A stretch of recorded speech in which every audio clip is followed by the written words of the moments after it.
Buonasera e benvenuti. Welcome to the halfway point of Simsport Racing, Assetto Corsa Competizione GT3 Season 3 Round 5 at Autodromo Nazionale di Monza. Alex Goldschmidt and Steve Bradley back again for what's going to be another exciting race. And this time, Steve, we have 90 minutes of madness set to take place here at the Temple of Speed.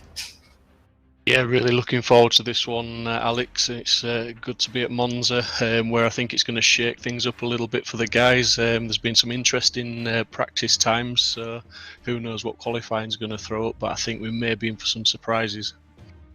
Well, before we get things really underway here at the Temple of Speed in Italy, at the home of the Tifosi. Let's have a look at just how committed you have to be at a hot lap here at Autodromo Nazionale di Monza.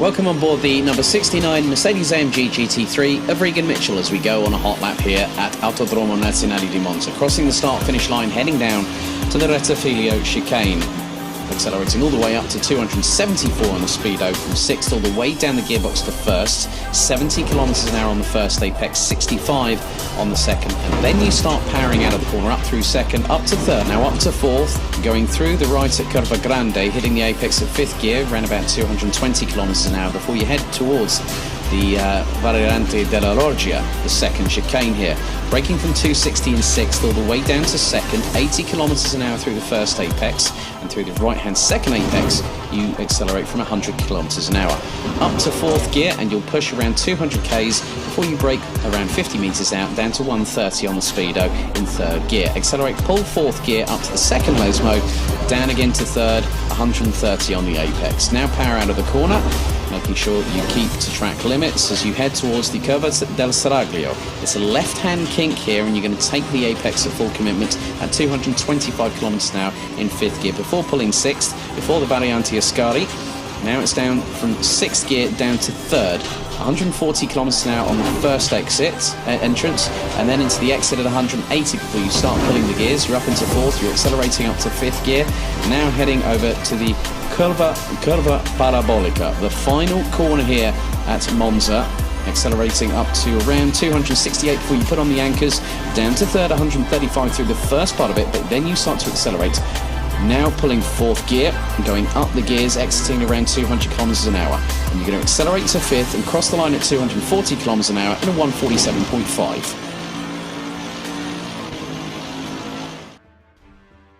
So around the 3.6 mile, 5.793 kilometre circuit. Now, Steve, it's quite a tough challenge. And I know for a fact that you decided to jump on the practice server before things really got started here this evening. There's a bit of a different twist in the tail that could be coming this very evening, apart from the fact of the massive run down to Rettifilo for the first time when we go green for 90 minutes a little bit later on. But just give us your thoughts on who's been sort of at the sharp end, who's been struggling a little bit, that kind of stuff, really. Well, first of all, I'll just say a lot of the guys that are in the practice have been warning me off talking them up, as shall we say, because they're all worried that I'm going to give them the old commentator's curse, which they're saying every time I mention them or give them some praise, they end up spinning off at the next corner. But yeah, certainly in ACC, all the cars are bopped per track. So basically, you know, where one car's good at one track, it may not transpire that it's as good at the next track, and certainly Monza is maybe exaggerating that a little bit, with the guys in the Audis in particular really suffering. And as you saw from that fantastic hot lap from Regan Mitchell, the AMG is really shining here. It is the very fast car around this track, and I think the AMGs are going to be hard to keep up with. Ferraris are going pretty well, and obviously the Lamborghini. James Hartnell's been pretty consistent in practice. Another surprise to add, if they can get a good qualifying session in and get through that turn 1. The Jaguar boys, the Jags, are very fast in a straight line, so they're showing some good pace as well. So yeah, it's going to be very, very interesting, and I believe the grid is going to look a little bit different. Well, it is going to look a little bit different because apparently Archie Clifford-Roberts, who comes into this round with a massive margin of 71 points over Stephen Haley, 2 Audis leading the way.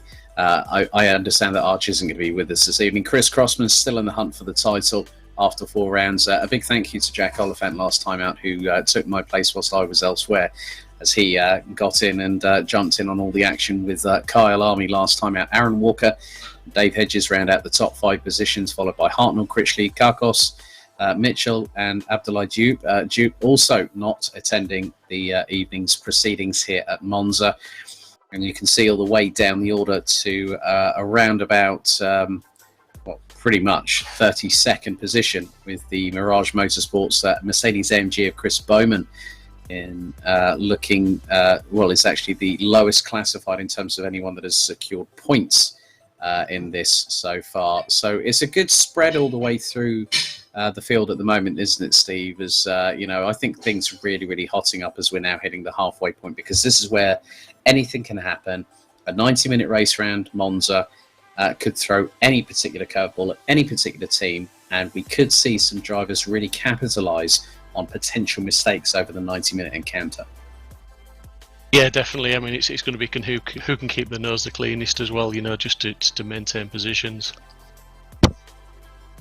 So on your screens, you can see the teams' standings. The editors leading Hitotsuyama by what is effectively 68 points. BD Racing are on 326, a further 10 behind. Tempesta Racing, RPM, Barwell, Santaloc, Afro Samurai, RS Motorsport, and Bentley Team M Sport round out the top 10.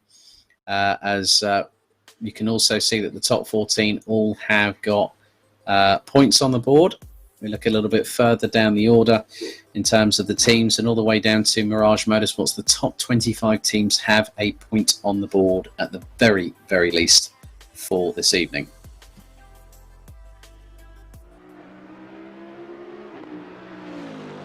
So yeah, now, as suspected, there in quali, Alex. Sorry to jump in, but we've got James Hartnell topping the sheets at the moment with Kieran Verdago, Crossman, Riley, Kelsey.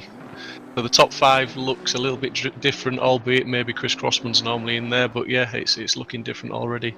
Obviously still got 13 minutes to go, so plenty of time to put those laps in, but I think it's going to look very different to normal.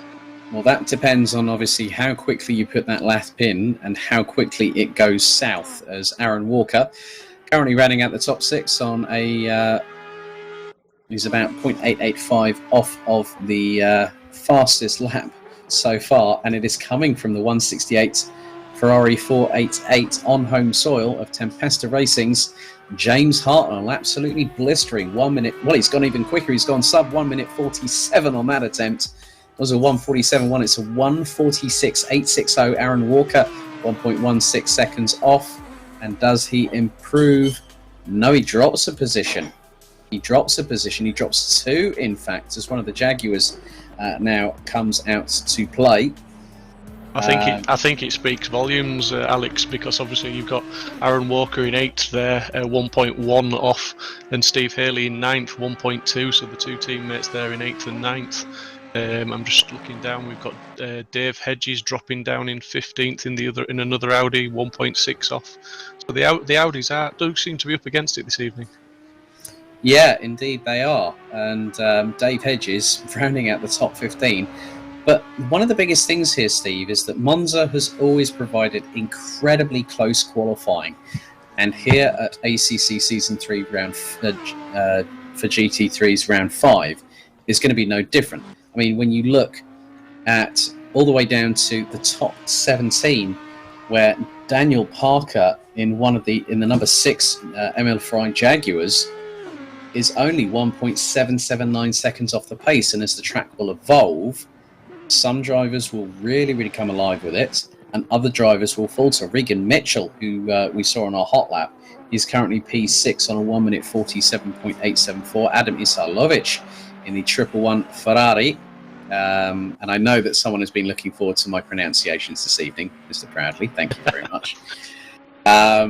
So I got to use the proper pronunciation for the cars as well nowadays, especially when we're on, you've got the virtual Tifosi in the grandstands as Isalovic comes through Parabolica, will accelerate out of the corner, reaching around 200 kilometers an hour in 4th gear.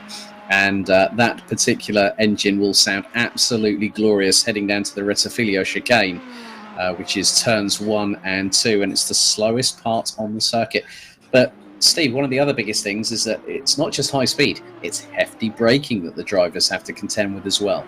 Yeah, I mean, it makes so much difference to your lap time just getting the braking point right for that first chicane. That can set you up. It can make or break your lap, literally. We're not talking the odd tenth. You can be talking 3 or 4 tenths sometimes if you get it slightly wrong.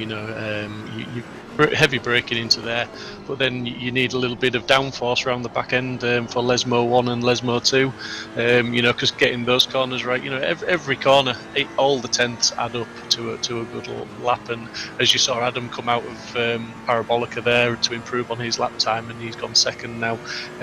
Just coming through Parabolica, you need so much patience before you sort of stamp fully on the throttle, because once you're on it, you don't want to lift off. As we're on board with James now, going through the first chicane.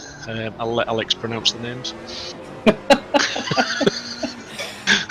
God, I've always got that shoulder of language flexibility that Mr. Proudly always likes to put that through onto me. But Reese Wiggin coming through the Retafilio chicane through Cova Grande, which is effectively turn 2, if you want to call the Retafilio chicane.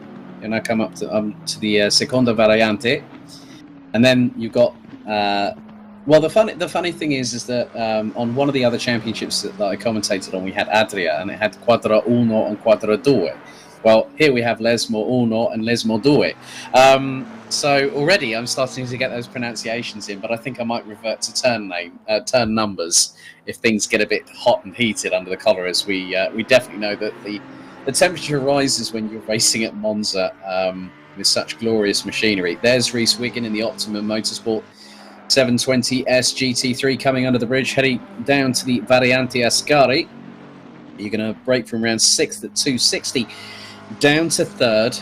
And you'll actually enter into it at about 140 to 150 Ks and probably push close to 200, but you're keeping 3rd or 4th gear all the way through on the exit. And then it's the run down to Parabolica, where you're going to brake from around 100 metres out, from 6th down to 3rd, but then you come out of the corner. And one of the nice, interesting things about this corner here, Steve, is that the way that you power out of the corner, and he's really putting the toe down, is Reese Wiggin, heading over 140 miles an hour, up to 5th gear, crossing the line at nearly 240 kph, and just they're absolutely VMAXing these cars every single chance they get. Yeah, absolutely see some traffic coming out of the pits there, so hopefully not distracted him, which it hasn't for his braking point. That was pretty good there, nice and tidy, nice and neat. And back onto the power for Reese there, obviously carrying on with another flying lap, trying to lift himself up from 19th. He's currently 2.2 on the pace. So at the moment, it's a Ferrari 1-2. So James Hartnell on a 1:46.860 is 0.465 of a second quicker than the 111 Ferrari 488 GT3 of Adam Isailovic. Regan Mitchell just under 0.7 of a second behind, as Reese Wiggin now moves up into 19th position. Richard Pixley in the number 7 Jaguar. Look, these Jaguars look really, really well planted here this week. 12th for Pixley, 17th for Parker. And the Jaguars, they've got that proper good old British grunt underneath that long snout that they have on the XKRs. And that's going to be quite interesting to see if the Jaguars get into the opportunity of having a potential of a top 10 finish. I'm sure that they're going to exercise every single step of caution that they dare, especially going down the slipstream route. Yeah, I think the Jaguars are going to be awesome in the early part of the race where they're all bunched up still, but going down the straights where they've got that straight line advantage. If they can get the exit right out of Parabolically, that they don't even really need the slipstream. They'll probably just drive by some of the Audis. So yeah, the potential is there. And like any track, once you get track position, the car behind's got to do all the work. So if it doesn't matter if he's faster through the corners, he's not going to get by you if you hit those apexes, and then you're back on the straights where the Jags got the upper hand, and it's the same for the Merc. So they're going to be very difficult cars to overtake on the track. So there's Aaron Martin Pilkington in the 4-litre V8 twin-turbo powered Aston Martin Vantage GT3, running in the Oman Racing with TF Sport livery, number 626. Good to see that we've got Jeffrey Wolf in the Car Guy Ferrari down in 16th position, but only 1.5 seconds off of the pace at this particular moment. Mr. Pilkinson's just going back to him. He's not really had a chance to shine, I don't believe, in this series so far. He's been a little bit unlucky, so it'd be good to see him up the standings this evening, and hopefully he'll have a good race. As we're looking at Mr. Bowman, who was he's had a good few practice sessions this week. I've been on the servers when he's been on, and he's putting in some respectable times. Hopefully he can get it together in this qualifying and improve on his current position. Yeah, who knows? There might even be an opportunity for the number 12, Mercedes, running in the Ram Racing colours with the likes of... I'm trying to remember one of the names now. Because I know the driver as well. Well, Tom Onslow Cole has raced with Ram Racing. And the other one that I'm just going to do a search because I know exactly what his first name is. Don't you just hate it when that happens? Johnny Molan, that's it. Johnny Molan is the other guy. He's raced with Ram Racing in years past when they've raced in Ferraris and also the iconic Mercedes AMG GT3s, and obviously the SLSs when that was being run as a GT3 back in the day. There's Richard Pixley coming through the Rettifilio chicane, heading towards the right-hander at Curva Grande, and that looks like one of the bollards on the right-hand side has literally been thrown into the track, and Richard Pixley's air dam has just punted that over to the left-hand side of the circuit. Well, we're coming into the last sort of 3 minutes and 40-odd seconds of qualifying now, so probably the last couple of laps, 2-3 laps maximum that the guys are going to get. Going to really be low fuel and trying the hardest now. Everything warm, tyres warm, brakes warm. As we're looking at Mr. Crossman, he's been... struggling a little bit in practice to try and not so much to get the speed. He's not matching the speed of the faster cars, but Chris says that to get that speed he's having to compromise the setup, and it's a little bit loose and a bit twitchy, that Porsche. So I think he's pretty sure he's worked on a qualifying setup and a race setup, so he's got a bit more stability for the race. Yeah, he's also been running in the GT4 series that we've been running for the past 3 weeks, and took a podium last time out at Kyalami. So that's going to be quite interesting when they head to Zolder this coming Wednesday for the penultimate round of the season. But obviously with Monza, after this, we'll be back in a couple of weeks' time with 2 sprint races at Zolder. And then it is the iconic Spa-Francorchamps on the 13th of September, where we will have a true test. And Steve and I were discussing this before the broadcast about how many repairs people are going to need when they go to Spa-Francorchamps, especially when you're heading through. Oh, now that was not what Kieran Vidago wanted at that particular moment in time, going through the Seconda Variante and the back end of that Porsche, quite literally stepping out, and that went spinning end over end. That's not what you want in qualifying, is it, when you've got a hot lap on the cards there, Steve?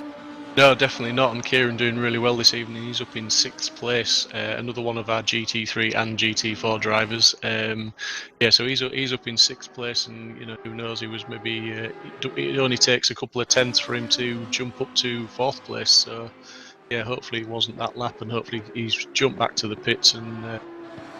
But I think he's about out of time really to get a lap in now.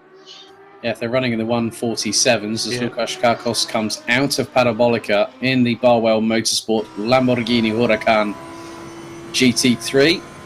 But I don't think he's improved on that particular occasion. He's P12, and he's only 7 1,000ths off of the second highest placed Audi, that is Aaron Walker in the 99. And you said that the Audis are struggling.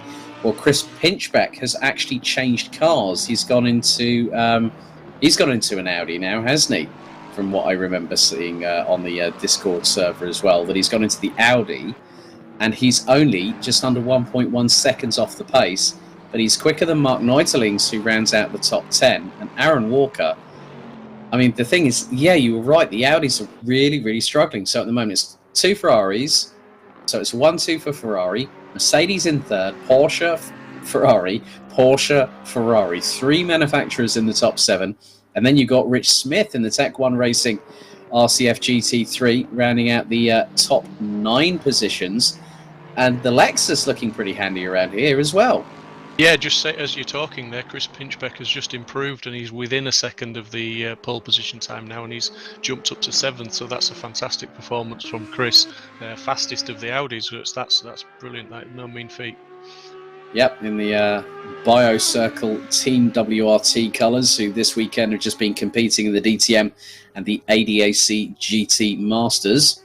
They are an Audi Sport customer racing team, but it's good to see another bright set of colours in the ACC Season 3 GT3 side of things here, as the checkered flag is now out for qualification ahead of a 90 minutes race that will have everyone talking. Chris Pinchbeck coming through the second Lesmo, and then we'll head down to Curva del Seraglio, which is literally taken flat out in 5th gear, 225 kilometers an hour. Before you go under the bridge, you'll brake before the Ascari chicane at around about 130 meters out, down from 6th down to 3rd. And you can just see how much commitment Chris Pinchbeck has got going through the entrance. And the car nearly, well, that is a very, very wide line, because he just literally was so aggressive, putting the power down and coming out of the second part of the Ascari chicane. That effectively won't be, I think, a lap that is going to be considered. And plus, it's also lost him time.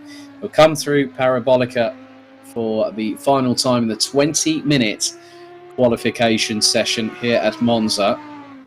Yeah, I think that obviously definitely invalidated his lap there with that time. But, you know, I mean, just touching on the GT4s, if anyone hasn't seen any of the GT4 races, the pick of the bunch at the moment is the Kyalami race from last week. Definitely go watch that race. And my driver of the event, Mark Neutlins, is in 10th place here. He had a fantastic drive. That was awesome. Yeah, I think one of my drivers of that evening was Michael Haffenden.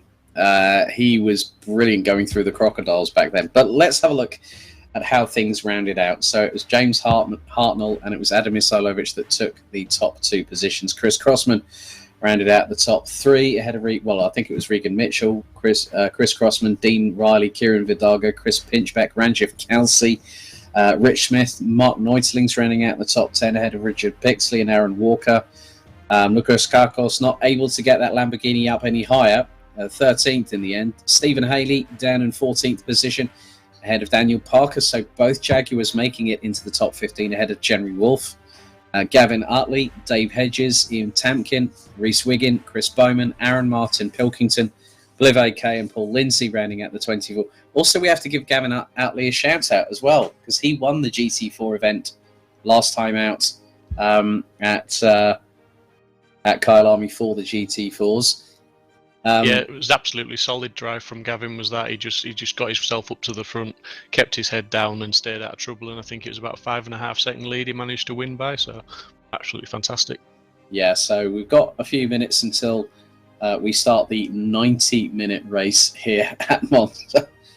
Steve, just take us through briefly the format. How many pit stops have the drivers got to do? Is it two mandatory pit stops from all drivers this evening?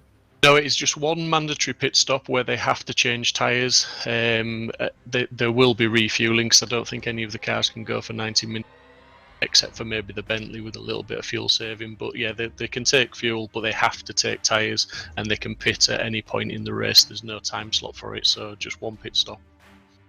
Yeah, but also we do have to talk about the forthcoming endurance event, 12 hours, being held on I think it is October the 3rd, and it will start at noon, British time, and finishing at midnight. It is going to be run around the Nurburgring Grand Prix circuit. Teams and drivers will be able to enter a maximum of 3 teams in either GT3 and GT4, or a mixture of both. Custom liveries will be permitted in both classes, and it's a maximum of 30 GT3 teams with a maximum of 4 drivers per team, and 20 GT4 teams also with a maximum of 4 drivers per team. But it is a minimum requirement of 2 drivers per outfit itself. But also, one of the biggest things that is happening about the 12-hour Nürburgring Endurance Charity Race is that it will be broadcasted. Unfortunately, I am otherwise engaged and I would love to be a part of it, so I might have to do a bit of spectating and maybe throw some banter in the relevant chats online. But we are supporting Mind for better health. And Mind is a long-standing charity of over 60 years that is dedicated to providing support to people who suffer with mental health problems. And they will never let up. They'll never give up until everyone who needs help gets both the support and the respect they deserve. So we're basically going to help Mind help others in the process. And I think in some respects, Steve, this is, let's be honest here, Simsport Racing is the place to race, as the website says. Sorry, I just had to get that little strap line in there. But the community is a buzz. Things are moving forward. It's just going to be really, really enjoyable just to see how the acceptance and the welcoming side of people that are looking at sim racing as an alternative than spending bags and bags of money.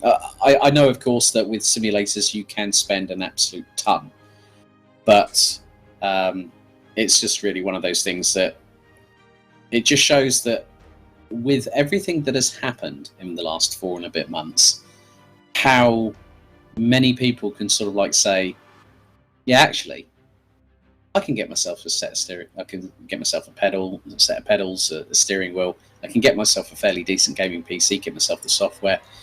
Yeah, I might give this a go and give it a try, and give people that opportunity to enjoy racing. Competitive, firm but fair in terms of the stewardings with regards to Simsport Racing, because if you're competing in both GT3 and GT4, you get any penalty points. It doesn't matter which class you're in. If you're competing in both, it's still the same side of things, isn't it? Yeah, basically, the community. I mean, it has to be said that at the beginning of this season, the GT3s, there was an influx of new members that wanted to have a go. And obviously, with everything that's been going on in the world, there was a lot of people with some spare time, shall we say. There was a lot of guys that are brand new to sim racing. We didn't set any standards and say, no, you can't join us. Everybody's welcome. And you join our Facebook community, our Discord community, and everything's in there. We've got channels in Discord regarding tech. So if you're wanting to ask questions about tech and hardware, software, whatever, there's usually somebody that can answer questions and help you out. And it's good to see as this championship's progressing that on a weeknight, when we're not racing, the guys are practicing, but they're not just practicing on their own. They're jumping on the servers, they're jumping in Discord, they're chatting about setups, and everybody's helping each other. Yeah, it's a real community. Pleased to be a part of it and being able to help you guys. And obviously, big thank you to Mike Yao and Simply Race for also broadcasting every single step of the way. Looks like we are on the formation lap, apparently. 19 degrees air temperature, 26 degrees track temperature. And it looks like your lineup will be as follows. James Hartnell in the 168 Ferrari 488 will have Chris Crossman in the number 3 Porsche alongside Adam Isalovic in third place ahead of Regan Mitchell. So 4 different manufacturers in the top 4. Then we've got Dean Riley in the number 2 Ferrari, alongside will be Kieran Vidago in the number 4 Porsche 911 GT3. Chris Pinchbeck will start in 7th in the highest qualifying Audi, ahead of the Ferrari, the number 47 of Ranjith Kalsi. Then Rich Smith in the 76, Lexus and Mark Neuterlings in the Bentley Continental GT3 Treble 6 entry will start on the 5th row, completing the top 10. Richard Pixley, the best of the 2 Jaguars in the number 7, will start 11th alongside Aaron Walker in the 99 Audi. Lukas Kakos in the 13 Lamborghini and Stephen Haley in the 24 Audi round out row 7, ahead of Daniel Parker in the number 6 Jaguar, who rounds out the top 15. Jeffrey Wolf in the 86 Ferrari will have Gavin Utley in the 14 Bentley alongside. Then it's Dave Hedges in the 88 Audi, Ian Tamkin in the 82 McLaren, the 667 McLaren of Reese Wiggin, then Aaron Martin Pilkington in the 626 Aston Martin, Chris Bowman, Bliv AK and Paul Lindsay round out the 24 strong. Just before we go green, Alex, just a quick one. We've got some people on Skater Jonas on YouTube. Cannot race today, but he's supporting Regan, so good luck, Regan. We've got Archie, the championship leader, obviously watching us, cheering on for Mr. Crossman. So welcome to the stream, guys. Hope you enjoy what you're going to see. Yes, very, very shortly we will get things truly underway at Autodromo Nazionale di Monza, the Temple of Speed, with speeds reaching in excess of 260 kilometers an hour. It is all about who is braver than anybody else, because now this is going to be quite interesting. So they're now heading through into Parabolica. The red lights are ignited and they will go green the minute that we are given the signal by race control. Thoughts, Steve? I'll let you know after turn 1. Perfect. No, that's exactly what I wanted to hear, because now this is where the anticipation builds. The revs will start to build. They will start pressing down on the accelerators when we are ready to go racing. You can see that Crossman does not want to give James Hartnell an inch of trying to get away. As now we head towards the start-finish line for 90 minutes here of madness at Autodromo Nazionale di Monza. We go red. Do we go green? Yes, we do. And a great start there by Chris Crossman. Also, Kieran Vidago trying to get the slingshot early on Regan Mitchell and makes it through best for third place. Heading down to the Rettifilio chicane for the first time, but Regan Mitchell has got a car length ahead of the Porsche, who is ahead of the Ferrari. But Chris Crossman gets the lead going into turn 1 for the first time, as Chris Pinchbeck gets turned around through the first half of the chicane, and that has caused an absolute traffic jam. Cars trying to filter their way through, so Chris Pinchbeck floors the throttle. Aaron Martin Pilkington ends up 15th as a result of that. Now Chris Pinchbeck has got a lot of work to do. You did say, Steve, I'll wait until after turn 1. I think the Proudly curse has quite literally hit Chris Pinchbeck there, I'm afraid to say. Oh, well, yeah, thank you very much for apportioning some blame there. I won't say I'll accept it, but yeah, I mean, Monza's one of those tracks. The guys are good racers, the guys are clean racers, but turn 1 is just so difficult to get that many cars through such a narrow turn. It's, there's usually contact and it leads to everybody stopping. But Chris Crossman, I think, is the surprise getting into the lead. Let's see if he can defend from James Hartnell. Regan Mitchell sat nicely in third, with Adam in fourth and Kieran Vidago in a very healthy 5th place. So these guys have got away cleanly, and let's just see what we can do, as James is tucking right in behind Chris Crossman there. I think he's going to try and maybe set himself up for a good run through the Parabolica onto the start-finish straight to make a move into turn 1 maybe. Yeah, I've also seen that Ian Tamkin actually went straight on at the Seconda Variante, heading into the 2 Lesmos, and he was ahead of Aaron Martin Pilkington. Chris Pinchbeck now starting to recover from effectively 18th position as we go on board with James Hartnell going up the gears through 5th, redlining in the Ferrari up to 6th gear. And you can, for those that can't really see at the bottom, and he's got the slipstream here, he's going to pull nearly 275 kilometers an hour before braking for the Rettifilio chicane here at turns 1 and 2. But already some drivers making some really, really good moves as a result of it. I've just seen that Rich Smith is now 7th behind Dean Riley, and Dan Parker now is the leading Jaguar up into 12th place, having started 15th in this particular occasion. So 1 hour, 27 minutes, 25 seconds on the clock. And then I look between first to effectively 5th place. They are covered by just over 3.5 seconds, as both Hartnell and Crossman. Mitchell puts a wheel in the dirt, the left rear, out of Lesmo 1, and that allows Adam Isalovic in the 111 Ferrari to close. Right, let's have a look at the replay. So Neutelings is on the inside, and that's Ranjiv Kalsi on the inside there, and it's the number 2 of Dean Riley that goes towards the inside. Pinchbeck, I think, just gets turned around there. He got squeezed a little bit, there, and it was I think car 47, Ranjiv Kelsey, just it was on his inside. I'm not saying it was Ranjiv's fault, but he was on the inside, and I just don't think there was room for the 3 cars. Yeah, I think very much the case that that was not going to be easy for them to do that. And now, well, that's strange. I've seen the timer go to 0. We had about 1 hour and 27 minutes plus still to go. So, right. I'm wondering if the session has been restarted. That looks to be the case because the checkered flag has actually gone out. So, I'm not 100% sure. No, we shall have to wait and see what happens. Yeah. Server admins will let us know.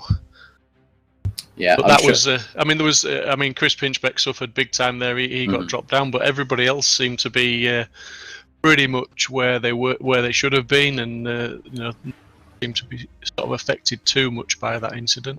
Yeah, that was.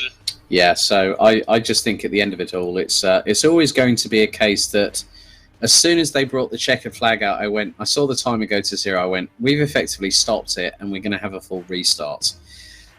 Which I'm not at all surprised about. I mean, we were just under 3 minutes in, and it's at the behest of the chief steward and the race director to make that call to see whether they can get cleanly through the variante retafilio. There you go. There's the full pronunciation of the first chicane there for you, Steve, just to keep you happy. But it always is a case. It's a very tough call sometimes because. There'll be drivers that will go, well, yeah, well, I got sort of spun round on that, and yeah, it didn't really sort of work out to my favour. And there'll be other people that said, well, hang on, I just made it eight or 9 places, and now I'm starting back in P20. So it's always it's never an easy job for the chief steward and the race director in any way, shape, or form to call the races they see fit, and then decide, well, we're gonna start it from scratch. Yeah, I can see in Discord that there's 4 of the admin are just having a chat in there now, so they'll be sorting it out. To be fair, normally if you're restarting like that, it would just go straight back to the pitch. The timer wouldn't go to 0, so I wonder if there was a server issue, to be honest, rather than a restart. Because I don't think, personally, I don't think it warranted a restart, but I don't know. We'll have to wait and see.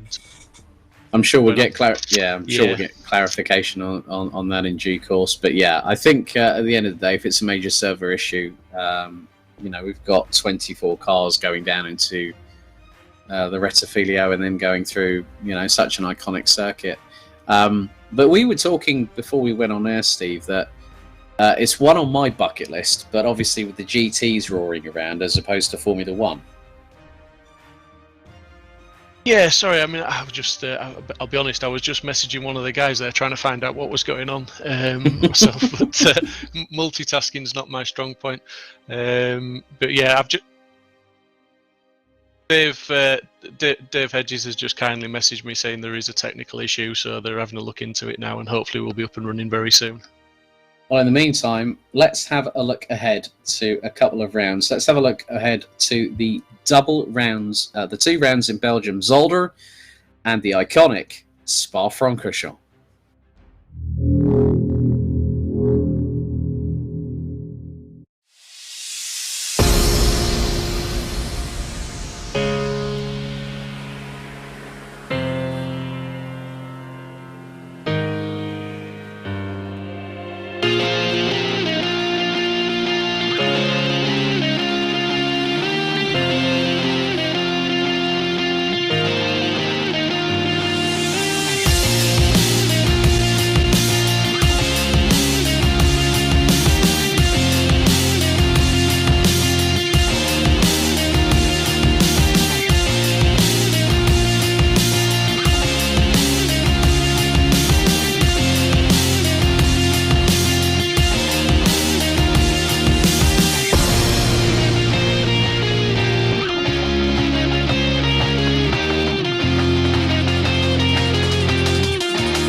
something.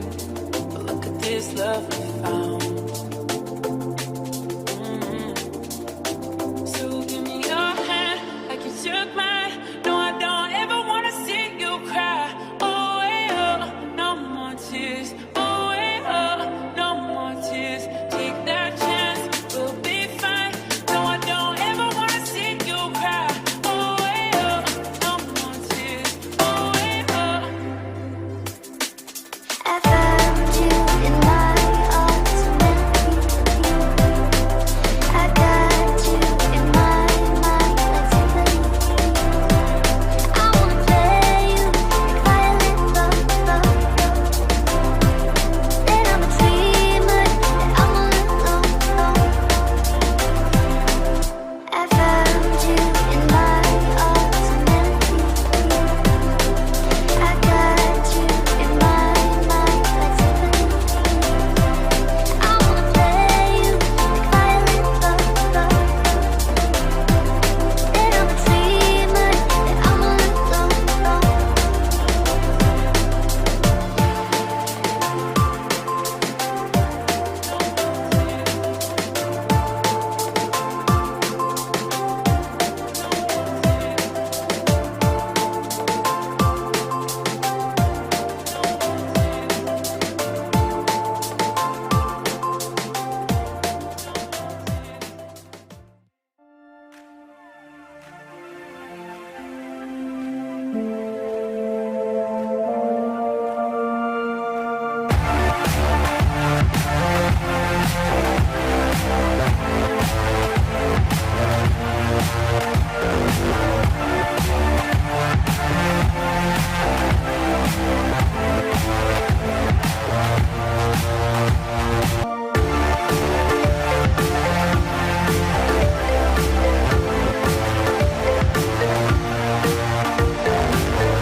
Right, we've got down to the we've had Inspector Proudly on the case. Steve, what was the reason for our impromptu checkered flag and everyone being dumped back in the pits?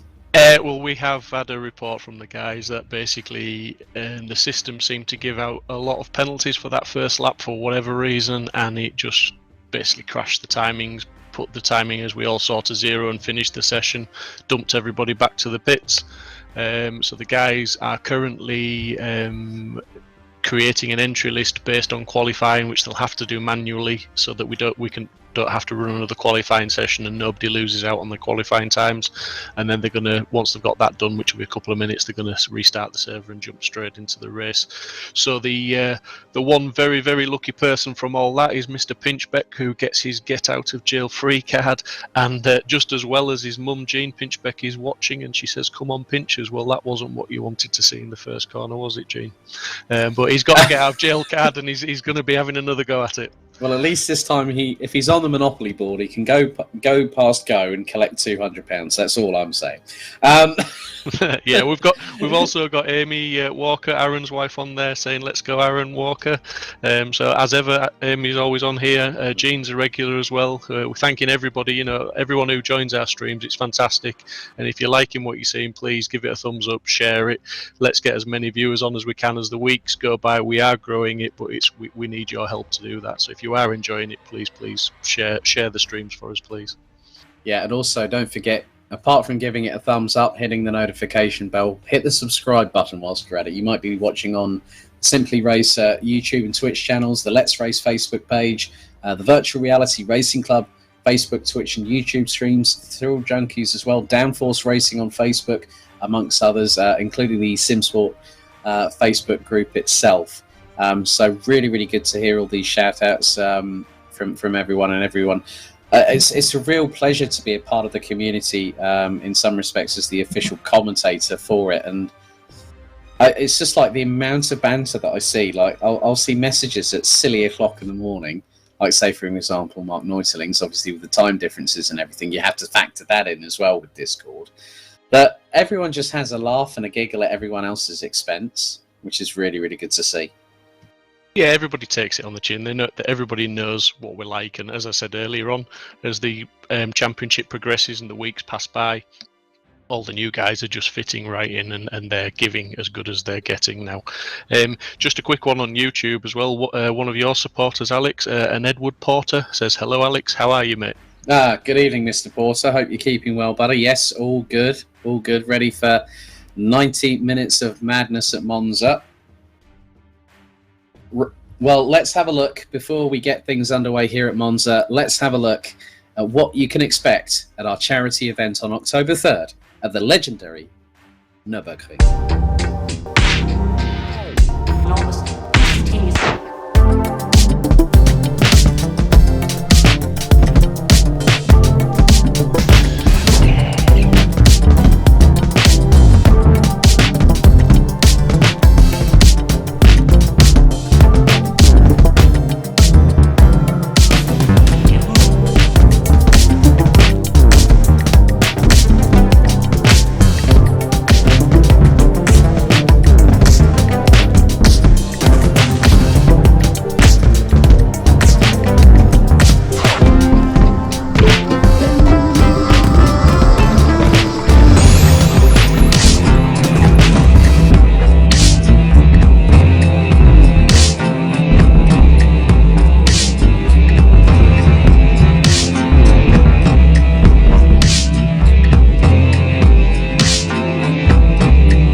So we've got about 4 minutes to go until the formation lap for our second try of asking. The Nurburgring, a circuit that I have actually visited personally.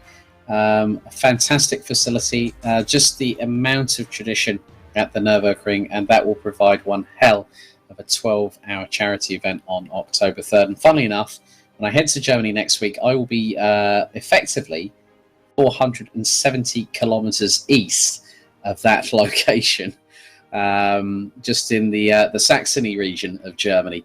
But Steve, the Nurburgring, we've had that. That was our season opener. Let's not forget, on season 3 for GT3, and to have it as a 12-hour event, that's really going to test everybody, because the GP loop isn't easy there, is it?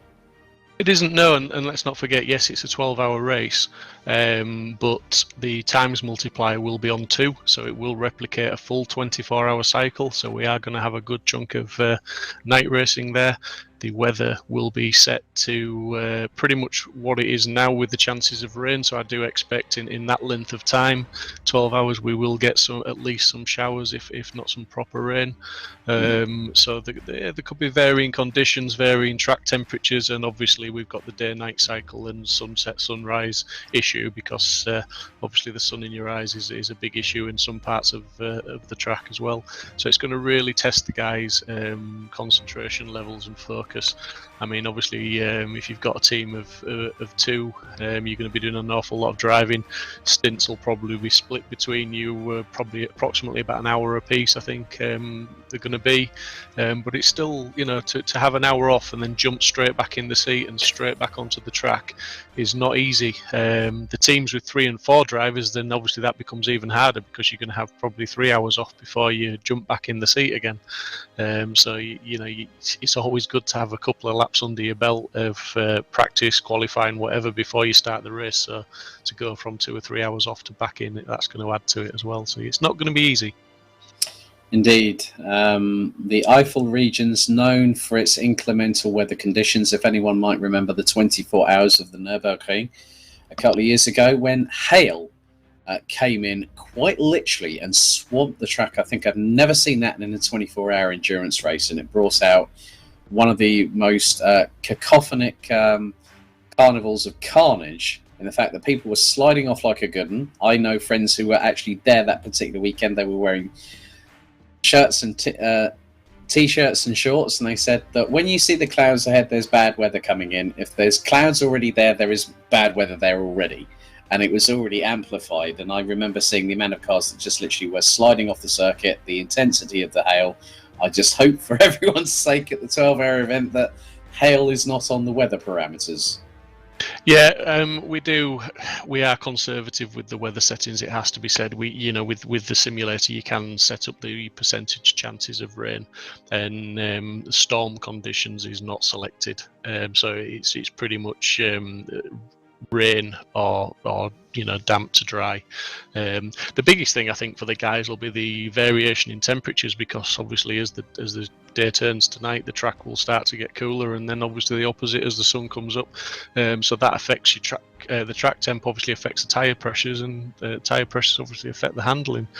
So when they're coming into the pit stops, they're going to have to be adjusting tyre pressures for conditions. So there's lots to think about for the guys, and the 12 hours, as I say, GT3 and GT4 cars on the track, so obviously a speed differential, and once they start getting spread out a little bit, they'll be catching different cars at a different rate of knots, and lots of things to take into consideration, and very high levels of concentration for the full 12 hours will be required.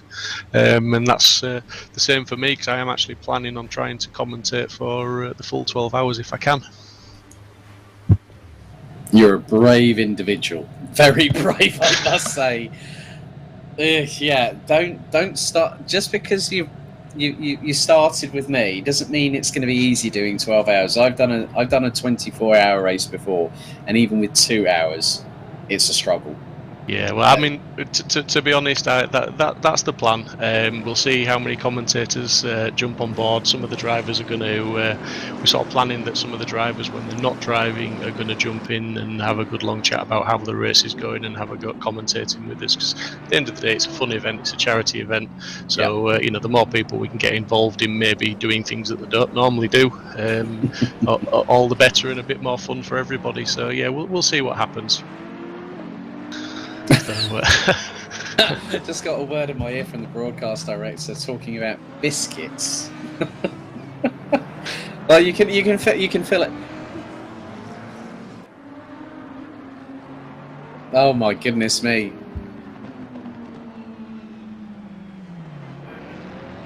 No. I wish our streamers could hear the director right now, because you'd all be very worried for his mental state. To be fair, he's talking about licorice and biscuits. Well, old sweets was the terminology he used. All I'm going to say is sherbet dib-dabs on that one. But we are on our second time of trying to get the race underway. So James Hartnell and Chris Crossman will again line up on the front row. Adam Isolovic and Regan Mitchell, row 2. Then it is Dean Riley and Kieran Vidago, row 3. Chris Pinchbeck and Ranjiv Kalsi, row 4. Rich Smith and Mark Neutelings round out the top 10. Ahead of Richard Bexley, Aaron Walker, Lukas Kakos, Stephen Haley, Daniel Parker, Jeffrey Wolf, no relation to Toto, I think, Gavin Utley in 17th, ahead of Dave Hedges all the way down in 18th, with Ian Tamkin and Reese Wiggin, a pair of 720 SGT3s rounding out the top 20.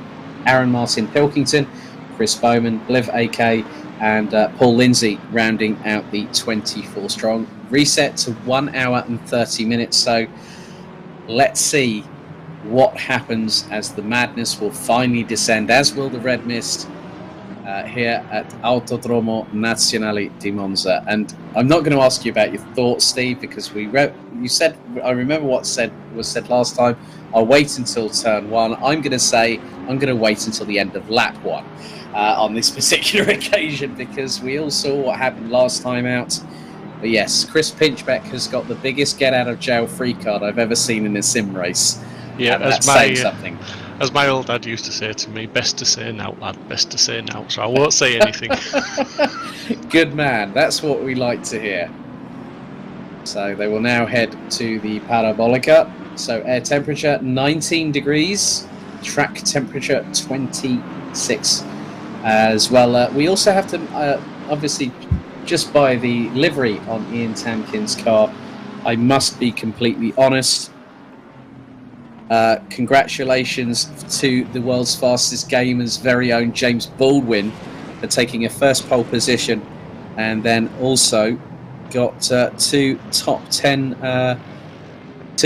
finishes at Donington Park this past weekend. So well done, chap. All the very best for your future endeavours in the real life world of racing, as the drivers now make their way around Curva Parabolica for the second restart here at Monza. The Temple of Speed awaits a cacophony of noise from the V8 powered engines here in GT3 machinery. Some drivers starting to settle themselves down as we now head towards the start finish line once again. Ladies and gentlemen, we go. Lights from red to green. We are off and away, and again another great start. And look at how much of a drag that Chris Crossman has got on James Hartnell going into turn one. But this time, Regan Mitchell not easily swayed from going up the inside into the middle. A little bit easier now as Lukas Kakos looks to have made up a couple of places heading into the Variante del Retafirio. A lot cleaner this time as Mitchell and Isailovic side by side coming out of the Variante Retafirio through into Cover Grande, as there is one of the Jaguars, that's Dan Parker, going round the outside. Can you really seriously believe that, of Stephen Haley? Has he got the move done? Oh my God, that's awesome. And oh no, and Isailovic has been turned around, and Vidago is pointing the wrong way, and everyone, including Rich Smith. Oh, I did say wait until the end of lap one, and we got to the Seconda Variante, and just all hell broke loose. And Adam Isailovic, he was in P3, and I'm wondering if there was a slight incident maybe between him and possibly Regan Mitchell. Not too sure, because that came at the tail end of that particular incident, as Aaron Walker now has got some work to do, but he's got up into 7th position. But the thing is here, Steve, the Audis will be good in the slipstream, because right ahead of him he's got the 6th placed Audi of the 43 of Chris Pinchbeck. So when they start working together, the drivers will possibly have that sort of, gentleman's agreement, let's say. Well, I don't mean this to sound like it's probably going to do, but Chris won't work with Aaron. Chris is out there to get positions, and he's going to keep Aaron behind him if he can. It's a real racer's instinct. He's not his teammate. He doesn't owe him anything as such. They are racing for position, so he's just going to keep battling and defend. And I believe Aaron will try and push to get past him. Two very, very good races, but let's just see how it transpires as we see Crossman and James side by side almost through the chicane there, and Chris has managed to get the drag back out and retain the lead. That was close, but very, very clean driving, and congratulations to everyone on the first lap T1. Just a little bit unfortunate to see what happened in T2, and I'll be interested to watch the replay on that. Yep, as we've got 3 drivers in the pits. Oh, Rich Smith, Dave Hedges and Jeffrey Wolf all in the pits. That's probably for damage. There's more than that. Kieran Vidago and Daniel Parker also in the pits. But the thing is that even though we've had that tumultuous incident on the approach into the Seconda Variante, even though they might be pitting now to repair this damage, they could still come back fighting, because it's only one mandatory pit stop where they have to change the tyres. But then it's also dependent on, if they put a full fuel load on, the car's going to be slower for that initial phase until the fuel burn starts assisting the performance of the vehicles. But you can see that Crossman and Hartnell, they're lapping pretty within sort of literally tenths of each other. As now Hartnell definitely closing on the back bumper. He's going towards the outside through into Parabolica, trying to get the cut back here, I think, in the Ferrari. And he gets right up the back bumper Now let's have a look at the replay. Now, right, okay. Now it's Kieran Vidago that slammed into the side of Adam Isalovic. So Regan Mitchell. Oh, and then in the back part of that, I saw Rich Smith literally hop over the curves and smack the back. I think that was Chris Pinchbeck. Yeah, and you can just see that everyone's tripping all over each other. And Adam Isalovic was the biggest. That we've got. Hang on a second. We've now got 7 cars in the pit. So Jeffrey Wolf, Daniel Parker, Dave Hedges. Well, it looks like Wolf has made they've effectively shown us a mandatory stop. But Wolf showing in the pits. Parker, Vidago, Bowman, Smith, Hedges, and Lindsay. That is nigh on a quarter of the field that has had to make an early pit stop due to that carambolage at that particular chicane that the top 3 have just come through. Yeah, I mean, obviously, it just depends how much damage they've picked up and what state the car's into, how long the pit stop will be. And in fact, it may be that, if they've escaped back to the pits, as it were, because the car wasn't drivable, it may be that they've retired the car. We'll see. But see, Dave Hedges has come out. So that was just an incredibly long pit stop for Dave, which means he'll have had a lot of damage. So we've seen another replay, some cars going off there. Oh! And one of them was Dave Hedges, and that's the 21 of Paul Lindsay. Hedges not really being in full control of the car, but obviously with the damage, that's going to the back end's going to start snaking. Then the 21 gets unsighted, has got nowhere to go, and all of a sudden, bang, straight into the left-hand side barrier. It's now the 2 leaders with just over 5 minutes completed, 1 hour, 24 minutes and 38 seconds still to go here at Monza, as now Hartnell is not letting Crossman breathe. The gap last time around was about 1/10 of a second as they're about to cross the start-finish line. Now on to lap number 4. Regan Mitchell closing in as well as Hartnell's going for a dive down the outside. Chris is defending in the inside. Regan's just hanging in there for the slipstream. It's going to be who's going to be the bravest on the brakes. Side by side. Awesome. Oh, Hartnell's made it through. That's brilliant. That's a textbook move there by the 168 from Tempesta Racing. But now Chris Crossman trying to launch a counter-offensive going towards the outside of Curva Grande. This is very, very tricky. 5th gear, full revs, full commitment, as they're now heading up to the it's known in some respects the Seconda Variante, but it's also known as the Variante della Roggia. More Italian pronunciation to keep my friend Mr. Proudly very happy here this evening. But you can just see that the Porsche's really, Chris was actually the winner from round 1 at the Nurburgring, but he's been on the back foot, and now here is this opportunity to sort of start getting back into the thick of things. And just looking back at the points, I mean, he's 3rd coming into this. He's going to have a clear advantage over Stephen Haley, and he's going to close in hand over fist with Archie Clifford Roberts, who has decided not to partake in this, and use this as a drop round, I believe. So in many respects, Chris Crossman has got nothing to lose and everything to gain this evening. Yeah, interestingly, Dean Riley in 4th place has just done the fastest lap of 48.5. So he's certainly a man on the move, and Lucas Kakos in the Lamborghini behind with a 48.6, I believe. So when you look at it, Chris Crossman, if he gets the win after 90 minutes, that's 75 points. And I just sort of think, Hartnell takes a point for... Oh, now that's one way to blast your way past, but the Porsche's looking incredibly slow. Crossman, now, is that drama? Oh, Pinchbeck has to avoid and goes off the track. Oh, what's happened with Chris Crossman? Has he had a technical problem on his side? That certainly looks like a controller issue. He's still connected to the server, so you would say he's having some sort of hardware issue with pedals or wheel or something. Because obviously he would have normally would have pulled off the track if he was able to do so. So we'll have to wait and see there. But obviously Chris very, very unlucky there. Let's just see how that pans out for him. Right, just seen in the... right, okay, let's just have a look here. So he slows. Yeah, Regan Mitchell just blasted past Chris Crossman like it was nothing. Okay, so the car is slowing. And then, at a huge rate of knots, okay, Dean Riley goes past. Here, Chris Pinchbeck goes spinning around. He's got nowhere to go. Oh my goodness, Chris Pinchbeck, his get out of jail free card turns out to be even worse than the first time of asking. I've also just seen in the Discord chat that Paul Lindsay wasn't able to move his car in the end, so he has officially retired from the race. That's a real shame for the 21 McLaren. I was really looking forward to seeing if he could make some moves up the order. But James Hartnell leading the way. Regan Mitchell now chasing him down in the 69 Mercedes AMG GT3.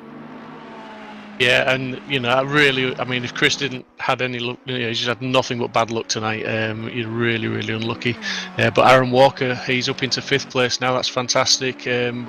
People like Reese Wiggins still in 7th place in the McLaren. Absolutely fantastic drive from Reese to keep it there. I mean, see Chris Pinchbeck still circulating in 8th, according to the timing screens. But I hate to think how much damage he's got and what sort of pit repairs and pit time he's going to have.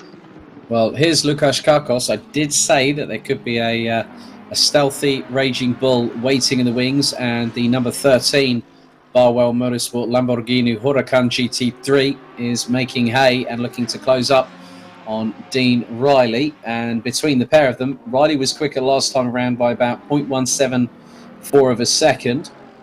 But Kakos looks to be a little bit more measured on the brakes, using Riley as a yardstick effectively. So let's have a look at this replay. Oh, Chris Pinchbeck, and also that was the 99. That was Aaron Walker. Just got away with that one, didn't he? Yeah, that was he was so lucky not to get more damage, but like I said, just really, really unlucky that Chris was Mr. Crossman had his issue, whatever it was that stopped him in the middle of the track there, and the closing speed would have been absolutely phenomenal for Chris Pinchbeck. So he wouldn't have, just wouldn't have anticipated a car going that slowly at that point. Especially when they're pushing nearly 268, well, over 270 kilometres an hour going through into the Rettifilio. They were accelerating, and both Pinchbeck and Crossman are in the pits. Kieran Vidago still in the pits, so I think that Porsche has got an insurmountable amount of damage. 10 minutes in, I think the words "my eyes are not deceiving me" sound pretty good round about now. Yeah, James Hartnell's doing a fantastic job. I mean, just how different does the top 6 look? I mean, James Hartnell, Regan Mitchell, Dean Riley, Lucas Kakos, Aaron Walker, Mark Neutlings, Reese Wiggins, Pilkington up into 8th. I was hoping he was going to have a better race than normal. Ranjiv Kelsey in 9th. Gavin Utley up to 10th, our GT4 winner at Kyalami, up in 10th place, so having a good race. Adam in 11th place. He's damage limitation after being spun. Right, okay, here's Adam Isalovic, and here's the number 7. Oh my goodness, that was the number 7 Jaguar of Richard Pixley. That you could see that the back end was snaking and the rear end was about to break traction. They came through the Ascari chicane, and Isalovic was lucky that lightning did not strike twice again, because he's recovered in the 111 Ferrari up to 11th position. Ranjiv Kelsey rounding out the top 9 places. But yeah, I mean, Gavin Utley up to 10th. I mean, I'm just having a look that Chris Crossman and Chris Pinchbeck are back out in circulation, 15th and 17th respectively. But yeah, I think really with the amount of time that Kieran Vidago has been in the pits, that looks to be pretty much game over, unfortunately, for the number 4 911 Porsche. Yeah, I mean, I would expect he's retired that car now. Crossman, he's got going again, whatever the issue was, as he's there. He's a lap down, but obviously he's cleared his mandatory stop. That's not to say he's going to have to stop again for fuel at least. He won't make an hour and 20 minutes on a full tank unless he does some serious fuel saving at the expense of some lap time, which I don't think he'll do. He'll just do a splash and dash. Yep, so we go on board with Aaron Martin Pilkington, who has ahead, and I think this is the highest position so far this season for Reese Wiggin in the 667 Optimum Motorsport McLaren 720 SGT3. Reese Wiggin was actually towards the bottom part of the top 20, as now Martin Pilkington will come out of the toe into the Rettifilio chicane, and Neutling's just up ahead. Nice move by the Aston Martin up the inside very cleanly, as Ranjiv Kelsey also closes. And then we got a second Bentley And that is the M Sport entry of Gavin Utley, now up into the top 10 positions. And the Bentleys, even though they are a big car, Steve, they seem to go pretty well around Monza with the amount of top end that they've got. Yeah, they've got top end and they're surprisingly good on fuel, so they usually get away with carrying a little bit less fuel than some of the other cars. So they make up for the difference in weight, shall we say, of the size of the car for the amount of fuel they have to carry. And like you say, they're not slow. They've got a lot of top speed and they handle surprisingly well. That they are a good all-round car. And in the hands of Gavin, doing very, very well in 10th. I expect him to make a few more positions up before the end of the race. Looking at the top 10, I think he'll be good for getting a couple more places up. Yes, indeed. So they come under the bridge, heading into the Variante Ascari. As now Martin Pilkington is just 6.5 tenths of a second behind Mark Neutelings. Looks to be a little bit closer as the Bentley and the Aston Martin are now nigh on line astern. It's about a car length and a half between the pair, just behind Rhys Wiggin being pressurised by Ranjiv Kalsi as they head into Parabolica. A bit of a tighter line taking on the entry by Mark Neutelings as he now has Martin Pilkington quite considerably in the tow. And now the Aston Martin gets the run out of the final corner. And this is where the momentum starts to go in favour of the car behind. Goes to the left, Neutelings tries to close. Martin Pilkington to the right, brakes late as much as he can, going up into the Rettifilio chicane and makes the move up into 6th position past the Bentley. Yeah, that's good driving, 2 for 2. Very good driving from Pilkington there to take 2 spots in the same corner, 2 consecutive laps. So he's got some clean track now. He'll be looking to make his way up to Walker, albeit he's a fair way back. He's got about 9 seconds to make up. So let's get his head down and crack on with it. Okay, Ranjiv Kelsey still trying to pressurise Rhys Wiggins.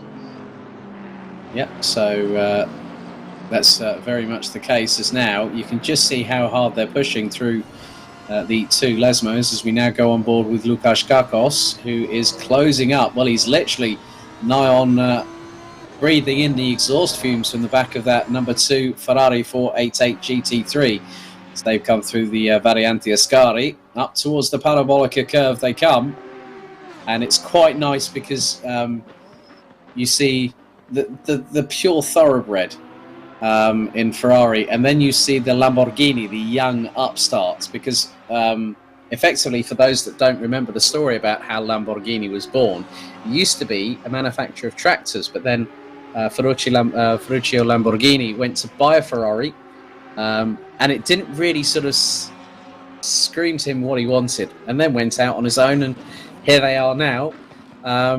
So it's really good to see these 2 prestigious luxury Italian marques. Ranjiv Kalsi going side by side, heading into the Variante Rettifilio with Rhys Wiggin. Wiggin looking to be slightly ahead at the moment, or is he? Will the number 47 Ferrari go up the inside? That's very, very close. They nearly bashed door panels, but Rhys Wiggin decides that discretion is the better part of valour coming out of the second part of it. And I've just seen that Adam Isailovic has got past Gavin Utley for 10th place through the very same chicane. So some great battling up and down the order here at Monza. Yeah, and the lads are keeping it nice and clean, showing each other a little bit of respect, and if the door's forced open, then they're not shutting it unnecessarily at the risk of taking each other out. It's always good to see. And as I said earlier, that's the community, the respect's built up over time. And sorry to cut across you there, but there was a car that went straight on, and that was Pixley in the Jaguar that's just lost out to Ian Tamkin. There's more dust being kicked up. I think that was Ranjiv Kalsi going through the second of the 2 Lesmos.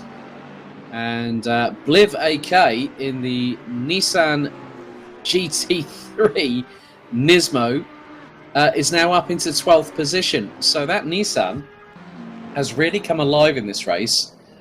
And I'm just looking at the lap time. So 1 minute 49.758. There's Gavin Utley. He has been passed by Adam Isailovic, but will start to chase the Ferrari driver down. And everyone is making improvements. I think the best lap of the race so far is from our pole sitter, James Hartnell, who already has a point in the bag for pole position and holds on to the point 4 fastest lap and could get a maximum score of 77 points if things keep on going his way. And James Hartnell at the moment is on 149 points. So I'm just going to do a quick calculation. That will put him on 226. So that could put him well up into the top 5 by my estimation if things keep on going his way. And as he's got a gap over Regan Mitchell of nearly 4 seconds. So, now that was Rhys Wiggin, I think, that went bouncing over the curbs through the second of the part of the Rettifilio, and now has Isailovic breathing down his back bumper. And then also look at how close Gavin Utley is. 225 kilometres an hour, full throttle, pedal to the metal in 5th gear. God, that's commitment at its finest there, Steve. Yeah, it's Gavin's really putting the pressure on Adam at the moment, and obviously Adam on Rhys, so it's always good to see, and you can just see the snake of cars in the background as well. Like you said earlier, some very, very good close racing, and it looks like Gav's just dropping off a little bit. He's not being able to stick as close as he would like to through the corners. I think it's a bit of straight line speed and slipstream that's keeping him in touch with those two, but Adam's certainly going to be looking to put a move on the car in front, I would say, on the start-finish straight next lap. As Ranjith Kelsey manages to sweep around the outside of Martin Neuslings there through the Variante Ascari. So Neuslings was to the inside. Kelsey just went, I'm going to send it, and did a Daniel Ricciardo halfway through the chicane. That was very, very brave, and it looks like he kept 2 wheels on the asphalt as planned, as Adam Isailovic looking up the inside of Rhys Wiggin now for 9th place. So the Ferrari now making some sort of a comeback as we're fast approaching. Well, we've just completed just over 20.5 minutes of this race. 1 hour, 9 minutes and 30 seconds still to go here at Monza. We did say this was going to be 90 minutes of madness. We've already had just over 20, Steve. I cannot believe that after, obviously the first issue with the... now Rhys Wiggin... Now, I'm sorry. That is definitely a case of you need to... That was advantage by shortcutting. And very good sportsmanship there by Rhys Wiggin saying, sorry, Adam, my bad. I didn't really mean to do that. I think he just did the Alex Verts and ran out of talent going into the braking zone into the chicane. Yeah, I think it was a case of he was looking in his mirror at a big Bentley and looking across at Adam in the Ferrari and thought, well, where do I go here? And just braked as late as he could, but just obviously slightly too late and had to sensibly take the escape road, because if he'd have tried to turn it in, he could have potentially spun and caused an incident. So he probably did the right thing in the situation. Yep. So he now sits in 10th position at the minute. As now there looks to be an Audi trying to get past the number 14 Bentley. Now I'm just seeing, that can't be Steve Haley, can it? I'm just sort of thinking, because unless that's a back marker, that is Stephen Haley, who's showing in 15th. So obviously being a lap down, Haley was one of the cars that was affected. Bit of a run wide there coming through the exit of the Ascari chicane from Gavin Utley. That's going to give Steve an opportunity to unlap himself, because he's definitely in the slipstream of that Bentley. But whilst this is all happening here, Steve, Bliv AK and Pixley are also closing on the back bumper of the Bentley in the meantime. That's for position. Yeah, I was just noticing that myself, and Bliv's done really well. It's the first season he's picked the Nissan, so he's slowly but surely getting to grips with it, and his times are improving. So yeah, he's having a good show tonight in 12th place, and race is a long way from finished yet. Just looking at James Hartnell. Oh my goodness, Bliv AK up the inside of Stephen Haley and actually gets past Richard Pixley.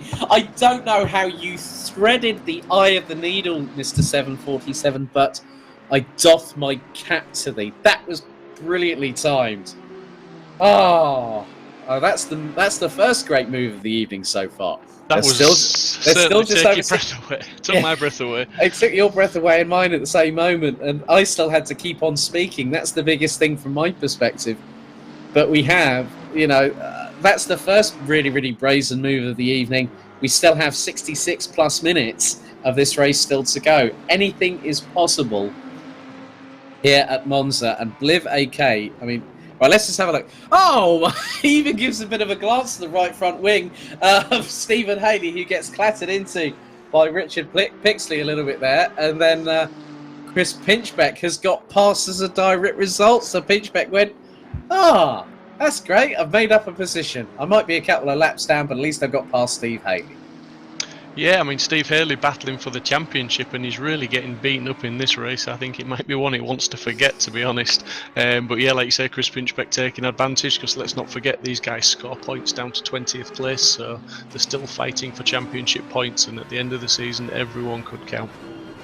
Yes, I wholeheartedly concur that sentiment there, as we're on board with Richard Pixley, as now Chris Pinchbeck trying to go up the inside of the Jaguar.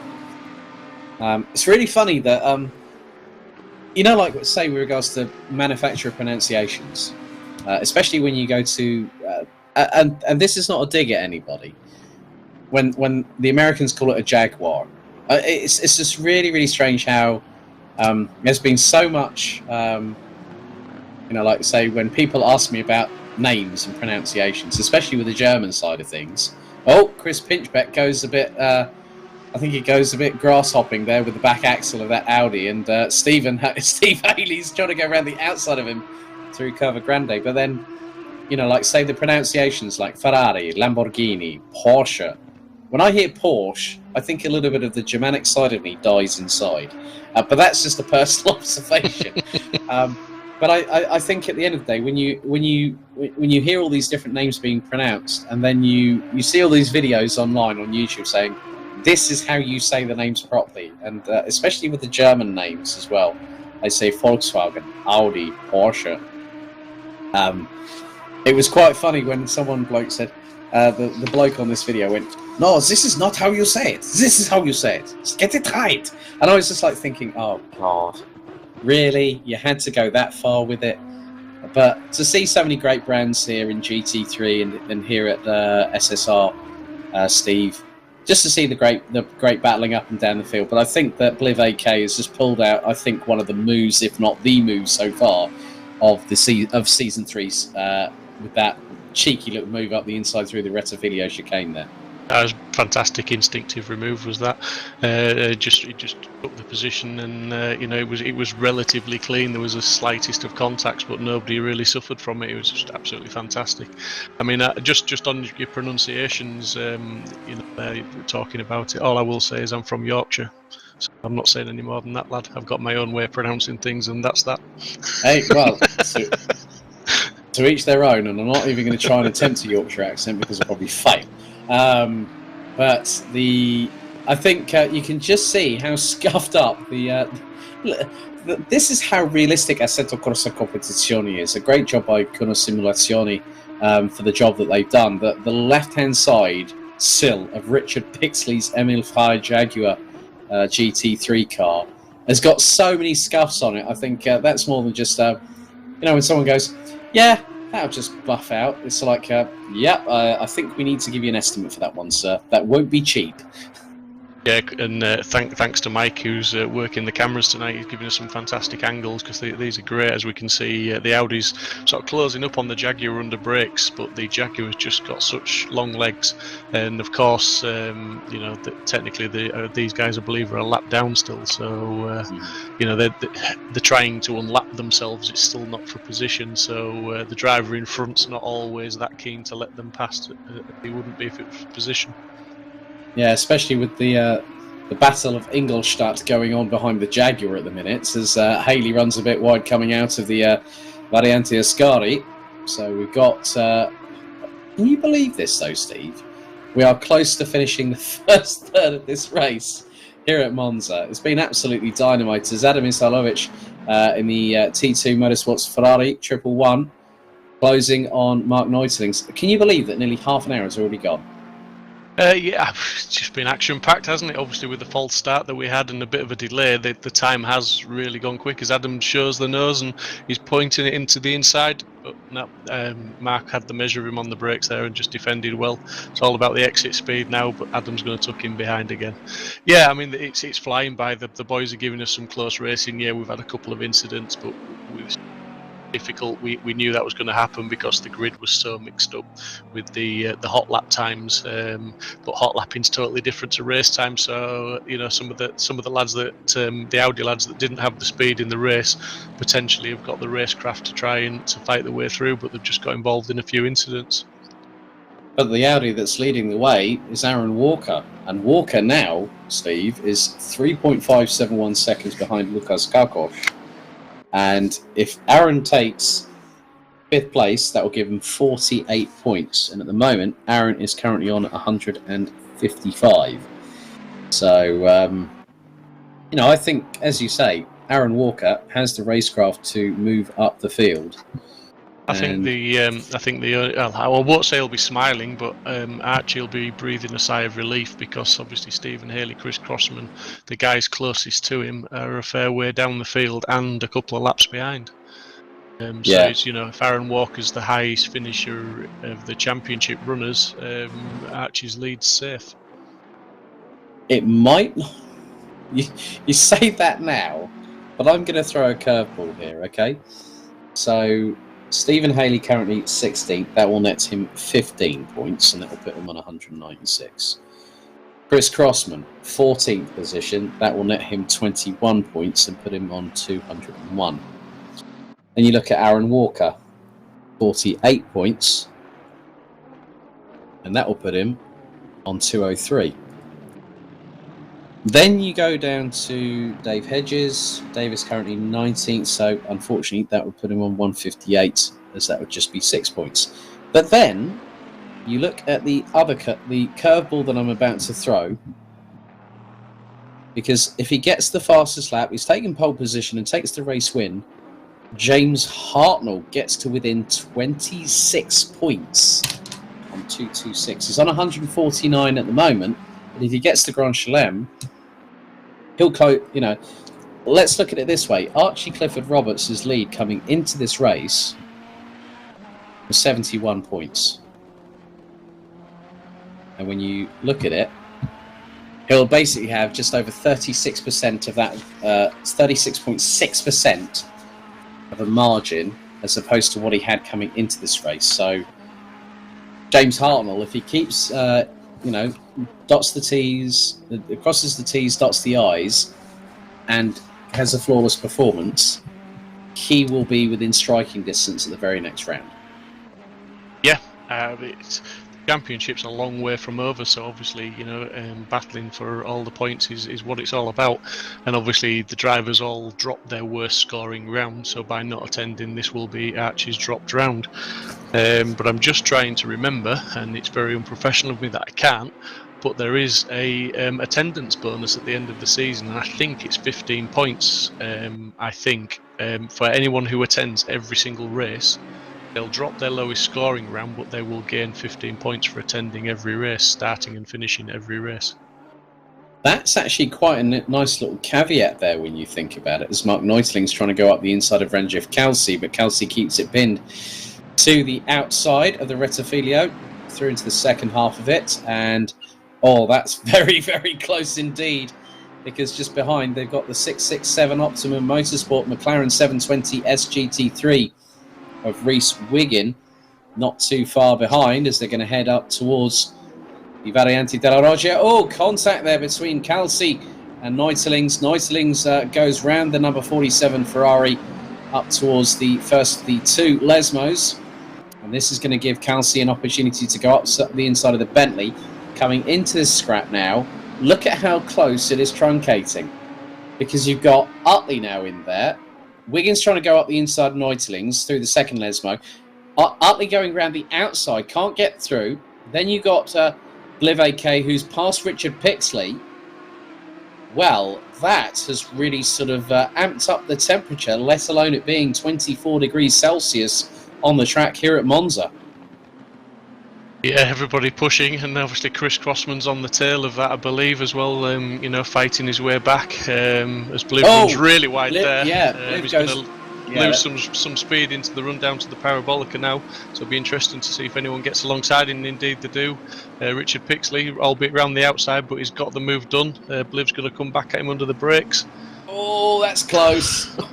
That's close. Oh, that spatial awareness is it's nearly a synchronised line astern for 3 wide coming out of the final corner at Parabolica. And now you can see that Bliv AK in the 747 Nissan, it's the GT Sport Motul Team RJN entry. Now, obviously, RJN running with Team Rocket in British GT with James Baldwin under the, well, if you ever remember the name Team Rocket, and obviously the colours of the McLaren that's being run by one of the McLarens at the moment, Ian Tamkin in the 82. Obviously, that signifies Jenson Button these days. So 50, and there it is. There is the car itself with the world's fastest Game of 2 logo on it. Ian Tamkin running in 21st position. Oh, who's got off into the barriers? That is Gavin Utley. Oh, no. That was drama for the Bentley Continental GT, the number 14. And that was Richard Pixley, I believe, as well. So that means that Bliv AK is 1 position away for getting into the top 10. Oh, drama with 55.5 minutes still to go. So that is going to drop those two. Let's have a look at the replay. They've come out towards, out of Curva Grande. Pixley's, he's gone round towards the outside coming out of Curva Grande. And the right front wing has clipped the left rear corner of the Bentley and sent it spinning into the barriers of the Vararante della Roggia. Oh, dramas afoot. And we are not even at the halfway point. 55 minutes dead on the clock to go, as Bliv AK has got to find 2 seconds in the pocket to try and catch up with the 667 of Rhys Wiggin in the McLaren 720S GT3. Oh. Yeah, I don't think that was the birthday weekend that Gavin Utley was expecting. Happy birthday, Gav. I'm not quite sure whether that was his late move across that caused that, but we'll obviously, the stewards will look into all incidents and report back.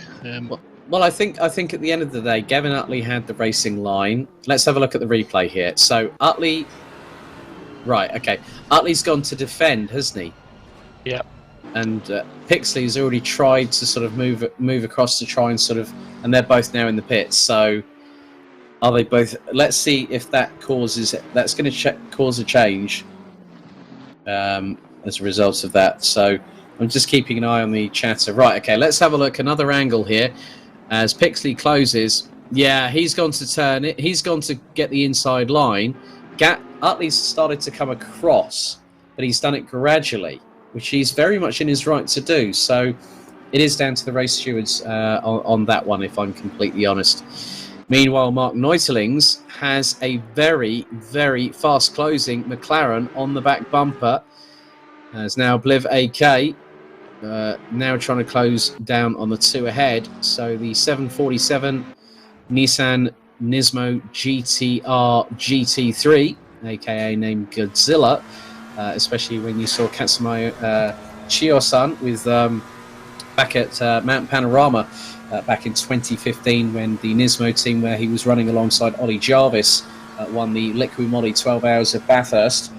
And I always try and get my pronunciation as right as possible on that one, because if you say Bathurst, no, it's Bathurst. That's how the Aussies say it, so you've got to try and keep your P's and Q's going.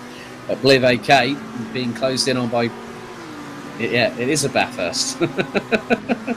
Yeah, thanks to our broadcast director for trying to correct me. But when I know a particular Australian who kept on correcting me on that one, you know who you are, and I hope you're keeping well out there. As now we are on board on the top left-hand corner with Rhys Wiggin, who's trying to close on Mark Neutelings, but the gap has expanded out to around 0.7 of a second. Bliv AK still trying to close on the McLaren itself. So that's really funny that we've got 9th, 10th and 11th position. You've got the 666 of Mark Neutelings, the 667 of Rhys Wiggin, and the 747 of Bliv AK. If that Nissan had wings, he'd be definitely taking off into the stratosphere there, Steve. Yeah, he's trying hard. I mean, I'm watching with interest Chris Pinchbeck and Steve Haley obviously keep trying to pressure Bliv to let them pass, but obviously he's not wanting to, and he doesn't have to. they'll be getting frustrated because they just want to unlap themselves, and I'm sure they feel they can go a bit faster. But Bliv's maintaining track position. He's got his eyes firmly fixed on Reese Wiggins up ahead, and he's battling for actual track position as it stands there on the track. So yeah, it's a different sort of scenario that the guys are used to. Well, we're fast approaching the halfway point in around 6.5 minutes' time. And I count that the top 11 drivers have yet to make their mandatory pit stop. So obviously these drivers have been going literally flat out since we went green nearly 40 minutes ago. As Chris Pinchbeck trying to close up once again on Bliv AK, getting into the slipstream, trying to unlap himself and get past the 747 GT Sport Motor Team RJN Nissan GTR GT3, one of the most recent teams to actually keep on using it as we go on board with Bliv AK through the Rettifilio chicane. Pinchbeck close on the back bumper of the of Godzilla, but the GTR manages to pull away out of the chicane through into Curva Grande, now hitting the apex, and will start to pull a bit more speed heading down to the Variante della Roggia.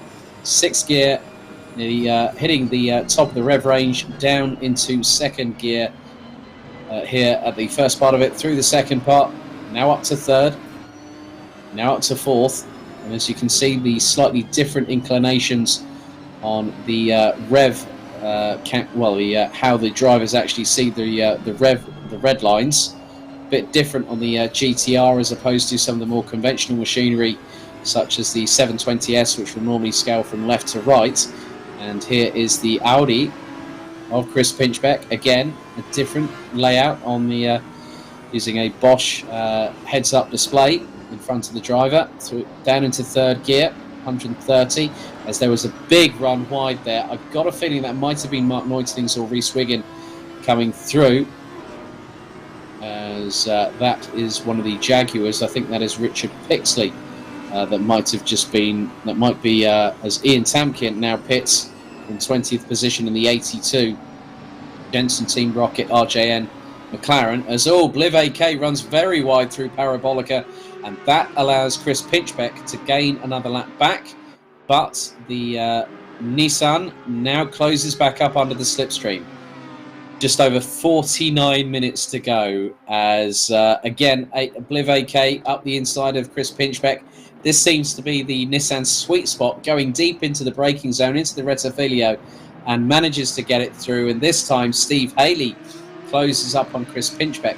So in many respects here, Steve, just looking by what's happening between Bliv AK and then also Chris Pinchbeck and Stephen Haley, that Bliv is the cork in the bottle. And if Pinchbeck gets past, it's going to allow him to get away from Stephen Haley. But we both know that Haley isn't going to let him get away that easily. Yeah, he is the cork in the bottle, but he's only the cork in the bottle on these slower parts of the track through the corners where the two Audis seem to close up on him. But as soon as he gets to stretch his legs, he's away. And as we saw, Chris managed to get past him through Parabolica, but Bliv literally drove past him down the straight almost, and he couldn't even match him on the brakes. Bliv managed to hold the position, and I sort of get the feeling at the moment Steve's just sat back watching Chris, and he's not really sort of getting too involved. He's just waiting for something to happen up front. He's just playing the long game. I mean, we are moving into the zone where anyone who hasn't pitted will be looking at maybe pitting now as we get to nearly the halfway point, and obviously Bliv hasn't, so he'll be coming in soon, I would think, if he split the fuel load down the middle. Yep, so we're on to effectively what's going to be very shortly lap number 24, as Bliv AK sends it up the inside through the first part of Parabolica.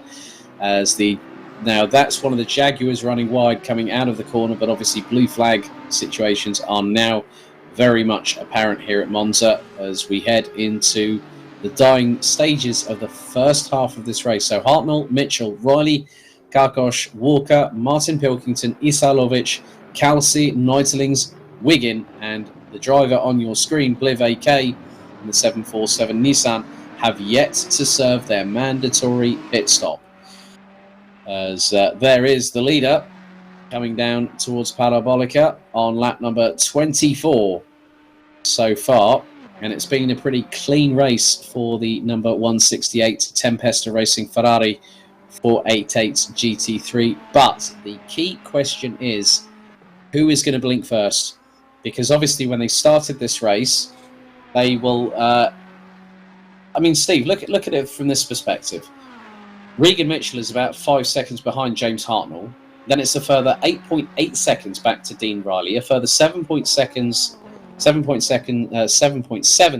back to Lucas Kakos, with Aaron Walker a further 5.5 seconds adrift. Oh, Mitchell's pitted. Mitchell is the first one to pit. As here we go on with a replay. This is one of the Jaguars, and that is... Oh, that was not very... I think that's not a very happy Richard Pixley, who tried to go around the outside through into the second part of the Variante della Roggia and got turned around by Chris Pinchbeck for having cut across the Audi's front nose. But obviously Chris was unsighted there a little bit. So Mitchell pits from second place on the road. And I think now, Steve, this is where the strategy really comes into play, because some of the drivers will have been sipping on the fuel and some will have probably gone a bit more... less astute. They will have gone a bit more full throttle, wouldn't they?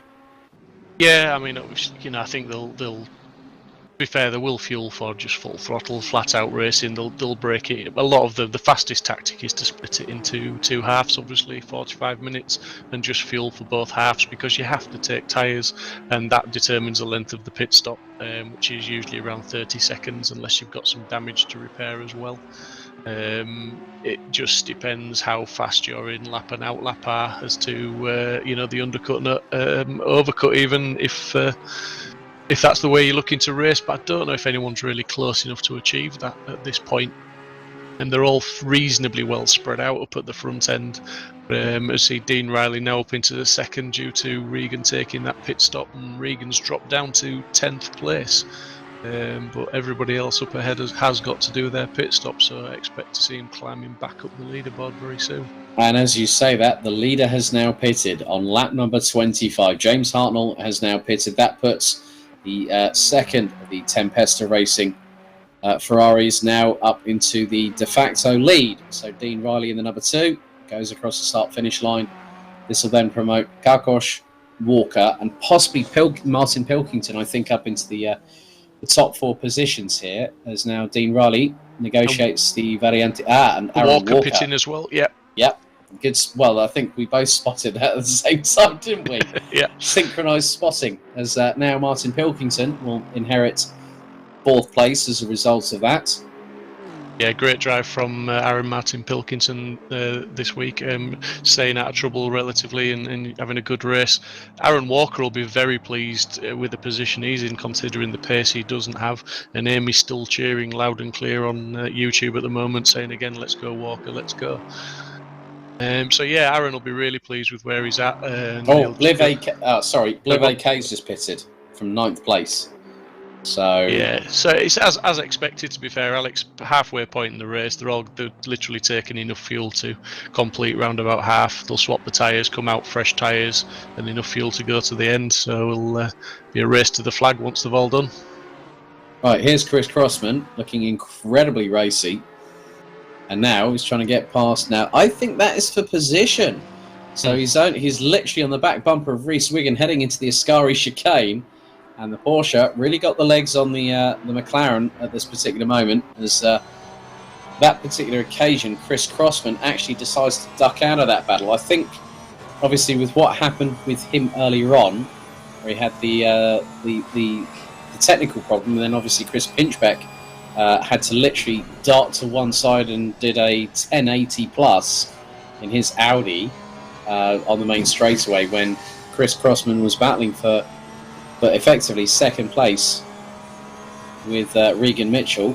So now I'm going to say it's a great recovery drive from Chris Crossman. I mean, just bear in mind that I do think he'll have to pit again for some fuel at some point. Probably towards the last 10-15 minutes of the race, he'll come in for some fuel, I think. Yeah, a bit of a splash and dash, if you will. As now the top 3 in the pits. So Riley, Kakos, Isalovic now pits. So we've only got Ranjiv Kalsi and Mark Neutelings, who have yet to serve their mandatory pit stops. So whether Ranjiv Kalsi And Mark Neutelings might think, well, if I go a further lap down the road, I might have an opportunity to get myself a little bit further up the order. Now, Ranjiv Kalsi has been as high as 7th position in this race so far. Mark Neutelings pretty much in the top 10 in this race as the 666 Bentley Beam. As now Riley and Karkosh now have completed their full pit stops. There's James Hartnell rounding out what will effectively be the top. Well, it shows 3rd on the screen, but then shows 7th on the timing. As now Karkosh has been confirmed to have completed the pit stop, the mandatory one. But I think what James Hartnell is doing is just seeing that both Messrs Pinchbeck and Haley are scrapping between themselves over bragging rights, effectively. He's just going to let them do all the hard work and pick up the toe as a result, as Adam Isalovic is in the pits too. Yeah, I think what it's showing us at the moment is the guys like James that did a couple of laps extra compared to Regan Mitchell. Regan's closed the gap by 2 to 3 seconds on James because James went a couple of laps longer on those old tyres where the lap times were suffering. So I think, definitely a benefit to pit as close as you can to the halfway point and as soon as you can to get the fresh rubber on. And that's like I say, that's shown with the gaps now as Regan's has closed up, albeit only by a couple of seconds, but he had closed up. Yeah, so effectively we are into nigh on the last 40 minutes of this 90-minute encounter here at Autodromo Nazionale di Monza. Don't forget, if you want to get involved with Simsport Racing, head to the official website, simsport-racing.com. Also, if you do fancy a little bit of fun behind the wheel of a simulator, why not hit up our friends at Simply Race, simplyrace.co.uk. They've got some exciting stuff coming up in the pipeline as well, as they are back to action these days. So Hartnell now gets past Pinchbeck into the Rettifidio chicane as Kalsi now pits. Just one driver, and that, I'm going to say, Mark Neutelings must have an incredibly disgustingly huge fuel tank on that Bentley. It's the fuel economy, fuel tank. I mean, to be fair, I think the Bentley realistically can do 1 hour 20 minutes approximately on a tank of fuel, so it can go further than any of the other cars on a full tank. But Mark's notorious. He does tend to pit later than anyone else, and he's going for camera time. I think we should give him some airtime. Really, that's why he's doing it. He likes to get his car on the screen and get a mention. So he's achieving that. There we go, Mark. Just your 5 minutes of fame. Yeah, in the Team Parker Racing colours used by Scott Morvan this season, as British GT was in action at Donington Park this weekend. Now we've had a stop-go 30. Ranjiv Kalsi has just fallen foul. I think that might be a speeding in the pit lane infringement there, possibly. Yeah, definitely, I would say. So that's really unfortunate because, as you said earlier, Ranjiv having a very good race and a long way up the field, maybe compared to some of the results he's had in the last round. So yeah, really disappointing for him. Yeah, I think if we can get on board with Mark Neutelings, last lap was 1 minute 49.479. Just want to see what his fuel's like at the minute. That's the now that really. That's the thing. I can't really make heads or tails, but I would say that he's possibly got a little bit of fuel left in the tank, a little bit left in reserve. But just to keep going like the way he has done, that's pretty good showing from the Bentley. But the other key point that we have to remember here, Steve, is that it's not just about the fuel; it's also about the tyres. And these tyres that he's got on this car have now been running for nearly 50 minutes. Yeah, but I mean, to be fair to Mark, I'm just looking at the timing screen. His best laps are 1:49.428, and his last lap was a 1:49.479. So he's still achieving the lap times, which is credit to him. Not the fastest guy on the track, but he's certainly he's consistent. He's putting the lap times in. But yeah, he'll be coming in very shortly. Yeah, he's got 10 litres worth of fuel on the because you can see like on the right hand side, I can gauge it now. He's got 10 litres worth of fuel left, so he possibly might go on. I think if he goes on for another lap, as it looks like Ranjiv Kalsi now serving the stop go 30 as a result of that, and Dave Hedges has now pulled into the pits, possibly for possibly for some fuel. Let's not forget that a lot of the drivers that were compromised a bit earlier ended up having to pit early, so might have actually put on the new tyres then and brimmed the tanks, as Mark Neutelings will go on for another lap. 36 minutes, 23 seconds still to go, and we are now on lap number, I think that is now, we're going on to lap number 30 here at Monza. But a great job by Mark Neutelings so far. Yeah, and we can just see James in the background now. James is closing on Mark, but James will really want Mark to pit. He won't want to start having to battle to get past Mark, because that will allow Regan potentially to close the gap up.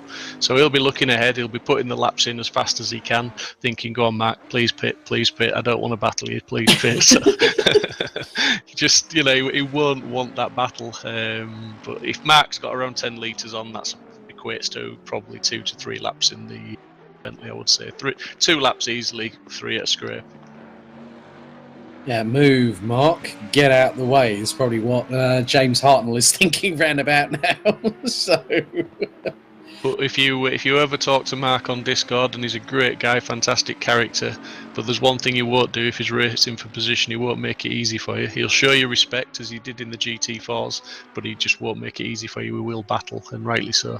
well, that's I mean, when you consider what nationality he is as well, the thing is that any racing driver worth their salt, real life or otherwise, will push, and they will keep pushing all the way through. Still at the moment, James Hartnell holds the fastest lap of this race so far, 1 minute 47.952, as we are fast approaching the final third here at Autodromo Nazionale di Monza. 3.6 miles, 5.793 kilometers, the Temple of Speed. There is the Cathedral of Speed, but that's Assen in the Netherlands. But then you've got the Temple of Speed, the true full throttle, 100% pedal to the metal circuit here at Monza. And Max pitted on lap number 31 of the race. James will be breathing a sigh of release and saying service has resumed. Normal service has resumed. Yep. Well, that's very, very much the case, as here we have Steve Haley and Richard Pixley battling over position. Oh, and Pixley getting towards the inside, towards Curva Grande. Haley to the outside in the Audi, but the Jaguar seems to have the legs on the Ingolstadt vehicle as they come towards the Variante della Roggia, and this time Pixley gets ahead in the Jaguar and not too far behind. That looks to be, I think, possibly Regan Mitchell, as Mark Neutelings now is demoted to third position. But now, really, it's a full-on sprint until the end of the race here, Steve, and 33.5 minutes still to go.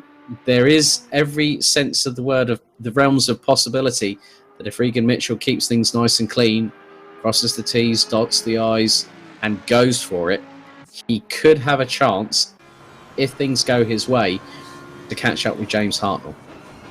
Yeah, he'll certainly be pushing all the way, and he's a driver that could achieve that. He's very consistent, is Regan, and he's quick, as you can see. Regan's best lap is a 1:48.1, which is only literally, it's just over a tenth off James's fastest lap. So, yeah, pretty close on pace, and he'll certainly fight to the end. And they've done the pit stop, so as you say, it's a sprint to the flag now.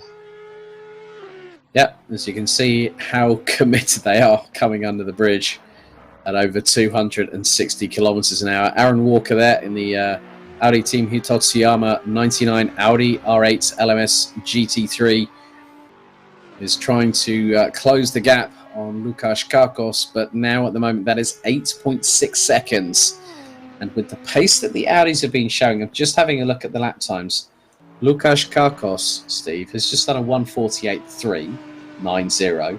Aaron Walker's last lap was he did a 1:48.873, so it was nearly half a second down on the Lamborghini. Now, when you think about it, you mentioned about the balance of performance.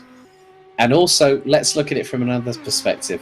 Lamborghini and Audi are under the same umbrella corporation, VW. Yep. But the Lamborghini seems to have the legs on the Audi here at Monza. Yeah, definitely. It seems to have it's the speed, and that's what the Audi's losing out on. It seems to be the top end speed because, as you can see through the corners, it's matching the cars, all the other cars around it. It's closing up on them. But even when Steve Haley was trying to unlap himself from Richard Pixley, he'd got right alongside. But as soon as they started hitting fourth, fifth, and sixth gear, the Jaguar just pulled away. No slipstream, just went under its own power. So yeah, it's interesting that, like you say, the cars under the same, under the same banner of VW, they're very different on the balance of performance. But obviously, that's based on the whole package, not just the engine performance. Yeah, because the Audi and the Lamborghini have the same lump behind, well, just over the rear axle of these cars. As now, Haley coming under fire. Chris Crossman, you did say about a splash and dash. Well, he's pitted with just over 30 minutes to go. So I think he possibly did the sensible thing and brimmed the tank when he had the damage earlier on, and has done a really good fuel-saving job in that Porsche. It now drops him down to what is effectively, I think, possibly going to be 14th position if Ranjith Kalsi gets past very, very shortly. So in many respects, it could be the fact that Chris Crossman could further surge up the order and help his chances no end, because effectively 11th place nets him a few more points in the pocket and will help him go a little bit further towards Archie Clifford Roberts and also James Hartnell, with Hartnell now in prime position to take the spoils here at Monza. Yeah, Hartnell settled back into the pace in the lead. He's extending it back up from 8 seconds to nearly 9.5, as we see Bliv having a little bit of a spin in the, not a spin, sorry, a slide in Parabolica. Did well to hold that and limit the amount of time lost. But I think that was Pinchbeck managed to get past him, unlap himself maybe. But yeah, Bliv's gathered it up and going again.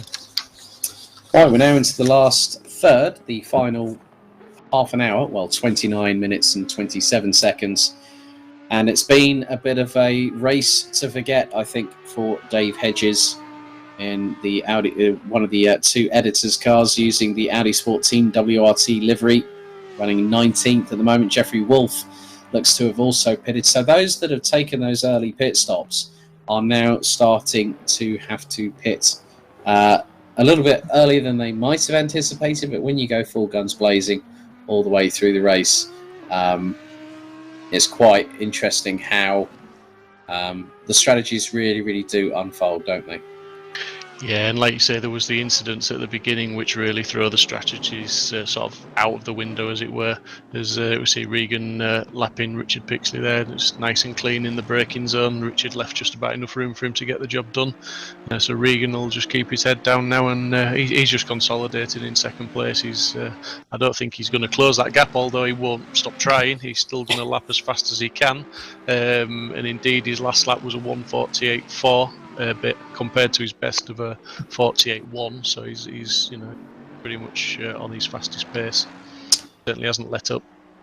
Yeah, very, very true there, mate. I couldn't really agree more on that, even if I tried. There is Chris Crossman now in 15th position, which will net him around about 18 points. So that will put him on 198. I'm just doing the calculations as we go along, because it's always nice to sort of have an understanding of, the team's championship standings. I'm going to sort of leave to one side because it's easier for that to be sort of sorted out post-race. But again, now look just up ahead. I mean, Chris Crossman is literally a few moments away, I think, from getting himself back into 14th position, which again will put him on to 201 points. Aaron Walker still now is rounding out the top 5, so that is effectively 48 points. Now I'm sort of repeating what I said earlier, but it's always good just to sort of remind our audience out there that there is always that opportunity of being able to give people an insight on just how tight the championship will be when we go to Zolder for the 2 half-hour sprint races. Now, if Misano was anything to go by, Zolder is going to be an absolute Belgian firecracker, and that's without the waffles and the frites as well. Belgium's a lovely part of the world. I've spent many a day in the commentary box over there, and got some really good friends, and it's a lovely place to go racing as well, in many respects. But yeah, I'm just sort of looking at it from every single permutation. I mean, Dave Hedges at the moment now is in 18th position. That's 9 points, and that would put him from 152 to 161. James Hartnell on course for a full score, which puts him on 226. Got no Kevin Critchley here this evening. Lukas Karkos currently running in P4. That nets him 51 points, and that will put him up to 168. Regan Mitchell in second position. That's 66 points, and that will put him on to 161. So that would then put Dave Hedges level on points with Regan Mitchell. Lukas Karkos goes up the order. James Hartnell goes to second in the standings. Chris Crossman will be in fourth. Aaron Walker in third place. So the twists and turns of this tale, we might be halfway through the season, Steve, but there's still plenty more left to discuss. I mean, especially over the multitude of different race formats that we'll have. We've got a 2-hour race to close out the season in Paul Ricard. We've got a 2-hour race at Spa. We've got the sprint races, you've got the 60-minute races, you've got the 90-minute endurance races. It's all about testing the drivers to their limits, isn't it? Yeah, it's all about testing the drivers, concentration, strategies, setups, because you do set the cars up slightly different. When you're racing longer races, it's more about being able to have a stable setup rather than just a hot lapping setup. While you were talking there, I have to say Chris Crossman put a fantastic move on Rich Smith to take that. To take that 14th place away. So yeah, very, very fast, very clean move. Very well done to Chris. Because when you have an issue like Chris had, whatever it was, and you were battling for the lead or a second or the lead, and got to get taken out through no fault of your own, it's very hard to get your head down, get back into it, and find yourself at the back end of the field and battling again. It takes a lot of character to come back and keep going like that. So well done, Chris. Well, you see, he's showcased that not just in the GT3 side of things, but also the GT4 side of things. Let's not forget at Hungary, he had a major disaster. Came back fighting, but then came back last time out at Kyalami and finished on the podium. So I think it shows respect for everybody else that you're racing with, though, as well, because it's all too easy just to drop out and not have the battle. Think, well, I'm not battling up the front, so I'm just gonna, I'll just park it and chalk this one as a bad experience. But to come back and keep battling like he has, it's great credit to him. It shows grit, determination, and the power of the human spirit.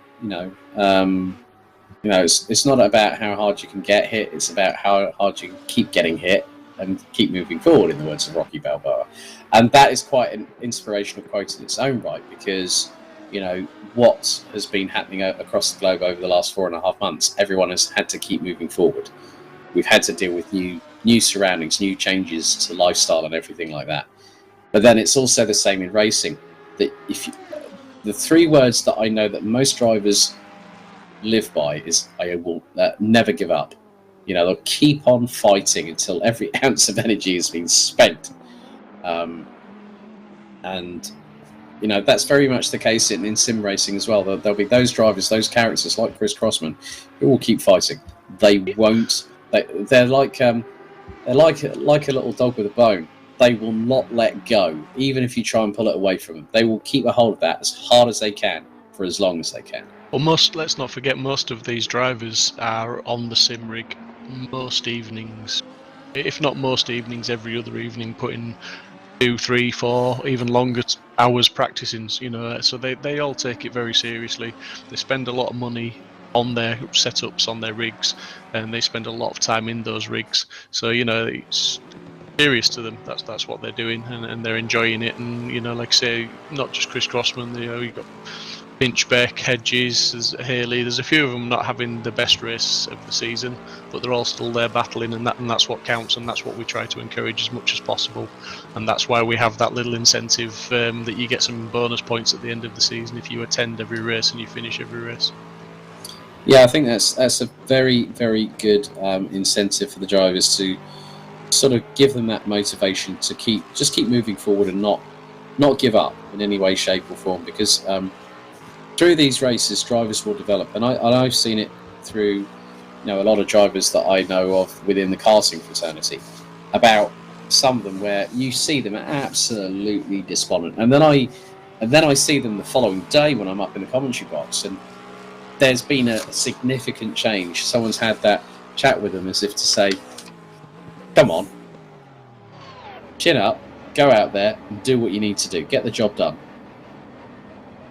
And we've just had a confirmation that unfortunately Chris Bowman has been ill all week, didn't have a comfortable setup. He said, at least I've been able to enjoy the rest of the stream, though. Good job as ever, as always, guys. Well, thank you very much, Chris. Hopefully get well soon, and let's see you back for the double 30 at Zolder. So we're fast approaching the last... right, okay, Rich Smith has just pitted. So that's probably his splash and dash in the Lexus. So, yeah, we're now seeing those strategies come to the fore where drivers are now having to pit. And Chris Crossman looks to be closing ever so slightly, I think, here on Ranjith Kelsey. Wouldn't you agree here, Steve? Yeah, I think he's based on his pace. I'm just having a look now. Richard Pixley off. And that is on the left-hand side coming out of the Ascari chicane. So Pixley having a massive moment. The tiredness now starting to come in as we hit 20 minutes on the clock to go. Sorry, you were saying Steve. Yeah, I was just going to say Mr. Crossman is lapping around about half a second a lap faster than Mr. Kelsey based on the last laps that they did. But yeah, he's got to be favourite to catch. And yeah, actually as they cross the line again, he's half a second. So... He's certainly on target to catch him. I'm distracted because I'm actually reading some comments about the commentary. Gene Pinchbeck says, great commentary, extremely well done. And a lady that I know very well, Jackie, proudly, doing a great job, Mr. P, so I'll take that one. But yeah, it's all... Oh, we've got a replay. Right, so he's come through the Ascari, just booted the throttle, back end spat it out. Luckily enough, he caught it, but then the left side gets compromised. Right, okay, well, yeah. I have to say, and I think you'll agree, the Jaguars, they are very quick in a straight line, but they do seem to lack something, especially on the exit of corners. We've seen a few incidents involving the Jags, and that's not a slur on the drivers, it's more probably the cars, that they just seem to be quick in a straight line, but under the braking zone they seem to suffer, and on the exit of corners they seem to be a bit tail happy. Well, when you think about it with the ML5 Jaguars, when they produced them, they were not actually, they were built from the ground up. There was no involvement from Jaguar. ML5 and the team had to work incredibly hard. And in some respects, now, this is a case that, okay, Chris Crossman has managed to get a lap back on Richard Pixley there as a result of what's just happened. So, or was that Daniel Parker? I'll just keep an eye on the numbers as they come through the Ascari chicane. More interestingly, Chris has got the gap down to 5 seconds now to Ranjith Kelsey, so he's definitely closing in now.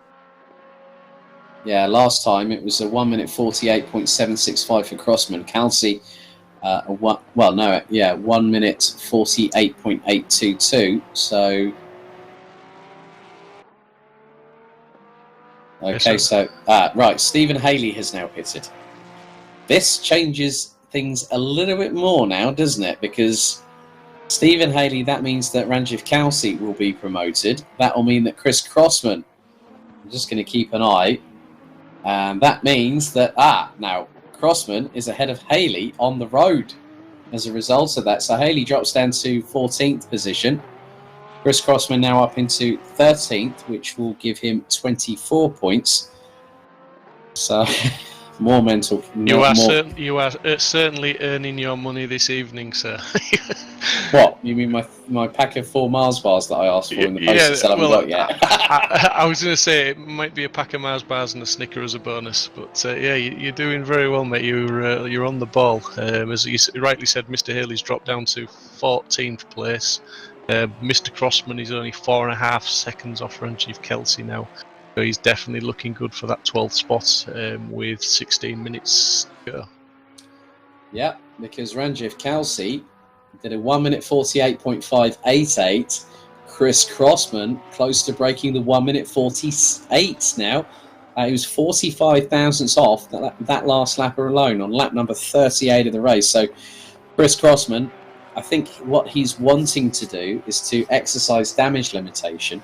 And when you look at it from this perspective, okay, if he was still in 14th position, Chris Crossman would get 21 points, taking his total to 201, put him behind Aaron Walker.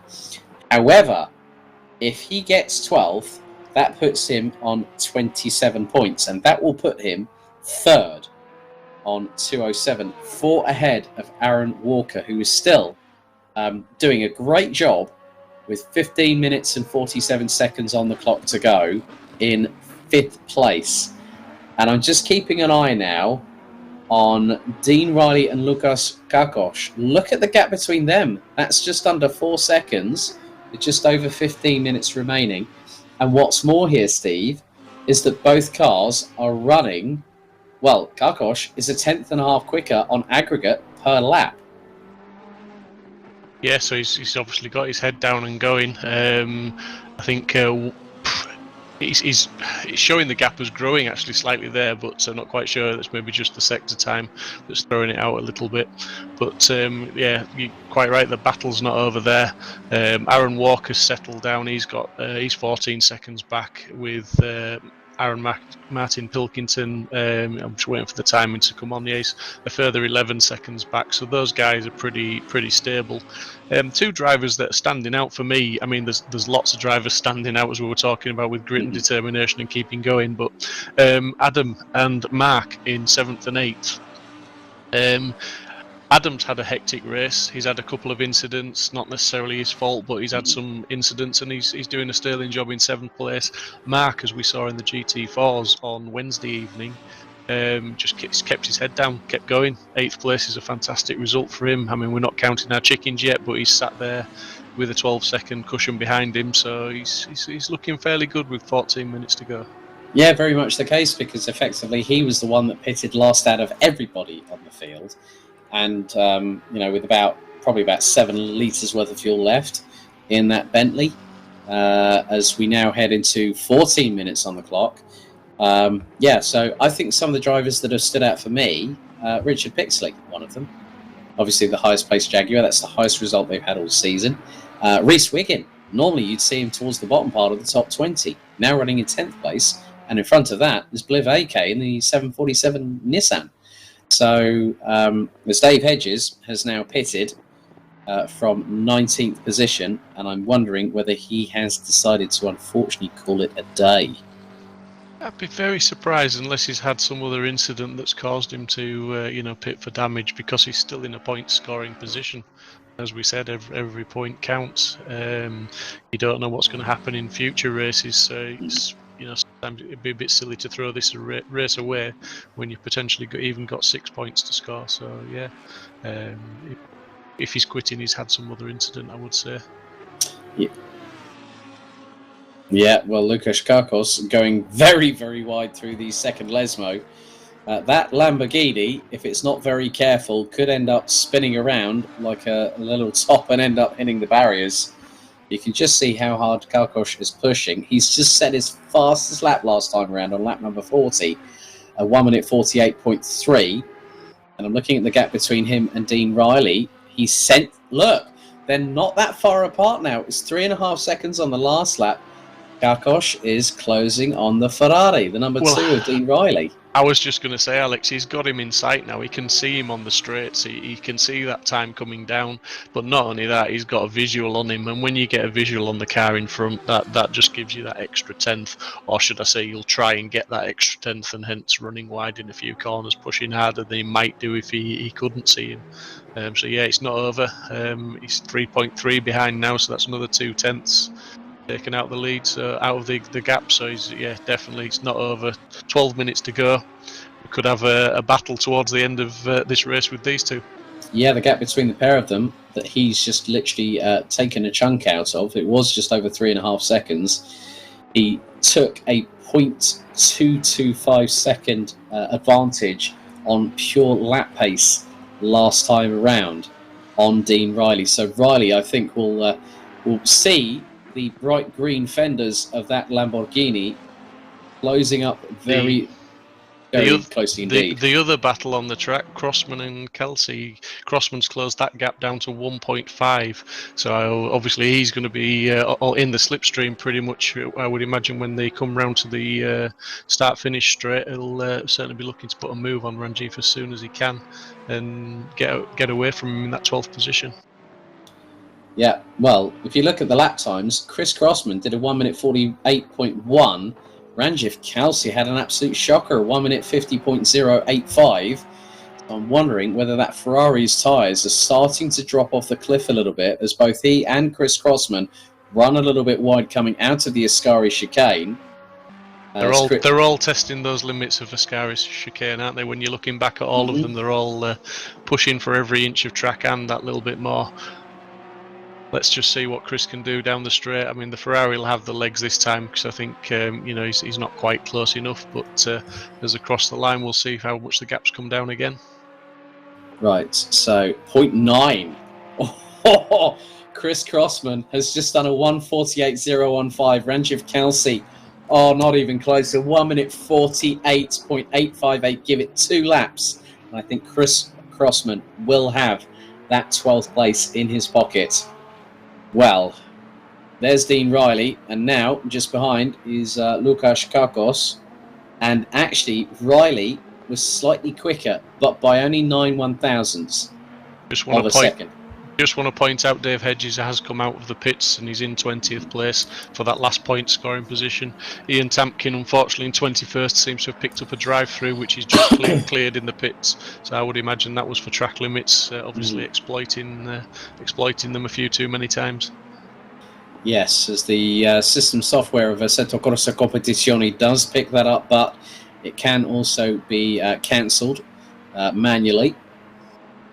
But the gap between Hartnell and Mitchell, I mean, as soon as Hartnell got into the lead and started pulling away, Steve, the only closest challenger I would have thought would have been Regan Mitchell. As now we go through the Ascari chicane and Chris Crossman is getting ever closer. Gap now to just under half a second. Oh, another little run wide.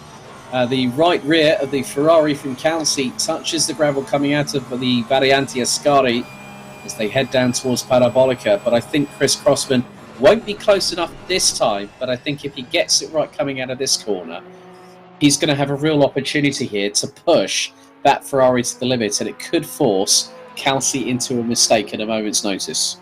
Yeah, Ranji, he's pushing very hard. You can see he's not managing to keep it on the lines. And his last lap was a 49, more or less dead, and Chris's was a 48.4. So he's half a second, minute at least a lap faster. Yeah, he's going to try and get the power on out of here now, but if the Ferrari might just have the legs on the Porsche, we'll see. Well, they're going side by side through Curva Grande. The Ferrari to the inside, Porsche to the outside, and Chris Crossman not giving up, and he's going to get the inside run for the Variante della Roggia and sends it up the inside of Kelsey, but runs a bit wide through the first part. Oh, the pair clash, but I think at the end of the day, Kelsey was trying to go for a move around the outside, and Crossman had the racing line, but then Chris Crossman, in due diligence, does the sportsman thing and lets Kelsey pass. So. Yeah, I just watching that move there. I think Ranj went for, he went to try and pass him back, and I don't think that move was really on. I think Chris had got the job done and had the position. But yeah, credit to Chris Crossman. He's given him the position back, and I'm sure he'll pass him again. Well, I think it won't be that long before it happens, because through the Ascari chicane they come. This is the battle for 12th position. Gap now between Hartnell and Mitchell as again Ranjiv Kalsi just comes flying out, going as far right as he dares. And if that right rear tyre goes any further deeper into the gravel, that is going to spit the Ferrari out and spit it to the other side of the circuit and plant him firmly in the barriers. I believe that for a sec. I don't dismiss that for a second. But now again, Kalsi, because of the slight. The tiredness, the mental and the physical exhaustion coming in as we're fast approaching. I can't believe that I'm now saying 6 minutes and 40 seconds still to go here in this 90-minute encounter here at Autodromo Nazionale di Monza. I think it's just really that Kalsi's just making that mistake coming out of the Ascari chicane. And when the tyres are fading, the driver's getting tired, the slightest mistake can cause absolute catastrophic consequences. And Kalsi, I think, has been running on that thin line between one side of the double-edged sword and the other one that's just going to sort of literally go, well, no, sorry, you're off the circuit. Yeah, and I think talking of mistakes, it looks like Lucas Kakos has maybe made a mistake, because that gap's gone back up to 4.3 now behind Dean Riley. So he's got nearly 6, just under 6 minutes to go. So he got it all to do, 4 seconds to make up. But all order. But I think Chris Crossman's going to start attacking Ranj again now, less than a second behind him, and going to try and tuck into the slipstream and make a bit more time up him now. Yeah, I think you're very right as we fast approach the final 5 minutes of what's been a great race for the halfway point of the season. Here's a little bit of a replay. Okay, so, right, Crossman. Yeah, I think that was Crossman's position. He didn't need to give it back because he might have gone a bit.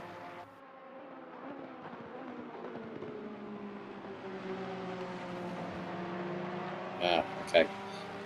A little bit of an explanation there from the broadcast director that, yeah, Crossman went a bit too deep into there. And then Kalsi tried to go up the inside and possibly would have made the move for the next corner. So Crossman did the sportsman thing, as you very much said there, Steve, to give the position back. But I think it's just really now a case of just Chris... well, hang on. Yeah, because the thing is that I've noticed that Richard Pixley is actually behind Chris Crossman. You know what this means? Chris Crossman is in 12th place. The position he's going for is now for P11. That could net him 30 points if he gets past Ranjiv Kalsi as they go through into the Variante della Roggia, as Crossman was side by side. Oh, Kalsi runs wide, but Crossman gets his opportunity. Yeah, well, that was well worked from Chris. I mean, both drivers great driving there to go side by side through there very cleanly. Thanks to the producer for a fantastic angle on that, who saw it all unfold so clearly. But Ranjiv obviously, unfortunately, just tried to get on the power and ran wide into the sand, which was never going to give him the speed he needed. Yeah, but Chris Crossman striking whilst the iron was hot there and just saw the gap, went for it, job done. End of story. There's now the gap between first and second position is exactly 11.1 seconds. There's now Kalsi looking to try and get that position back. But you know what we both know here, Steve, is that Chris Crossman, once he gets a position, he's not going to relinquish that in a hurry. Yeah, let's just see what... Oh, that's very deep from Ranj. Very, very brave. And wow, he took that position and he meant it. I don't think Chris Crossman knew he was even there until he was past. But Crossman's just slingshot past him coming out of the Parabolica. I think Ranjiv probably knew, well, actually, Chris has done that to me. I've done that to him. I'm going to give him the place back. So again, yeah, interesting. I'm waiting for the Discord chat on Simsport Racing to start pinging when these two start talking post-race, but Yeah, I mean, effectively, that's been pretty entertaining.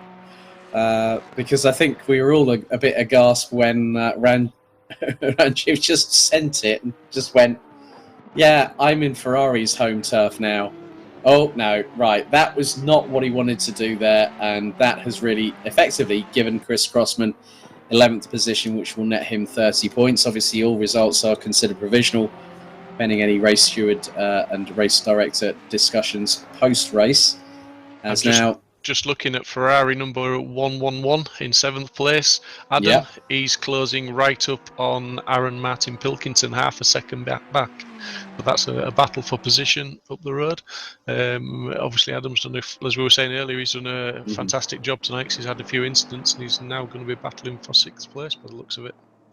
Yes, very, very true. And with them, looks to be, that is Gavin Utley, as Isalovic in the 111 T2 Motorsports Ferrari 488 GT3, as we're on now lap number 49, just under 90 seconds of this 90-minute race. Round 5 of the Simsport Racing Assetto Corsa Competizione, Season 3 GT3, Round 5 here at Autodromo Nazionale di Monza is fast coming to its inevitable conclusion.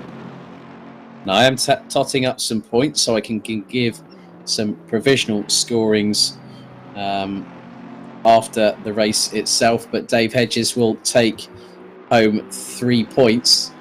I'm just wondering where our leader is right now, because we've got just under 60 seconds of this race remaining here at Monza.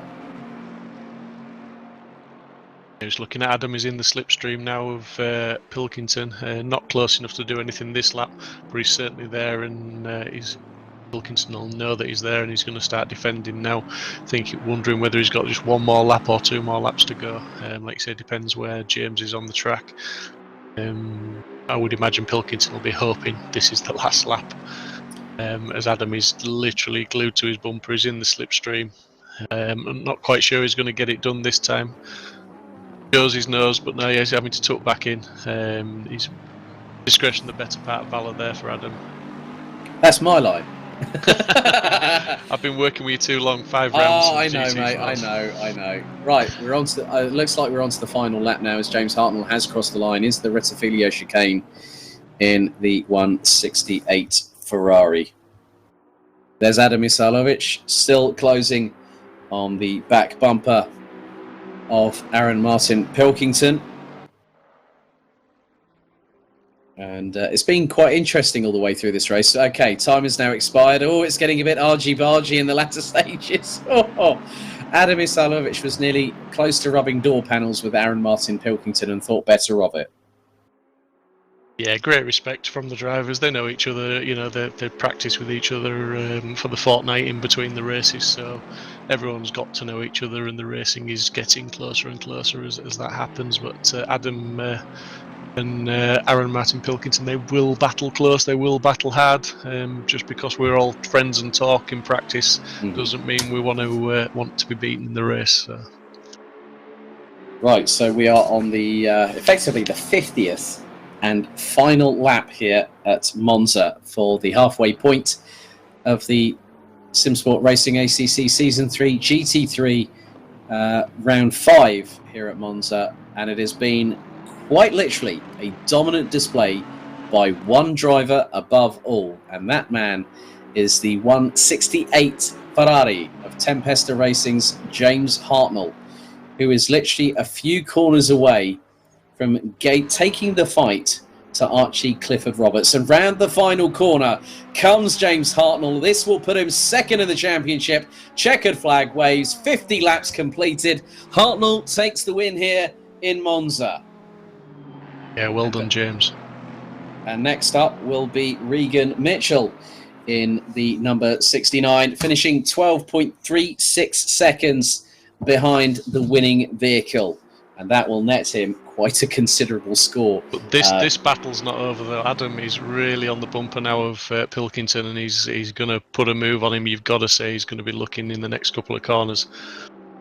He's done him, yes, round the outside. That's how you do it. Nice work, Adam Isalovic.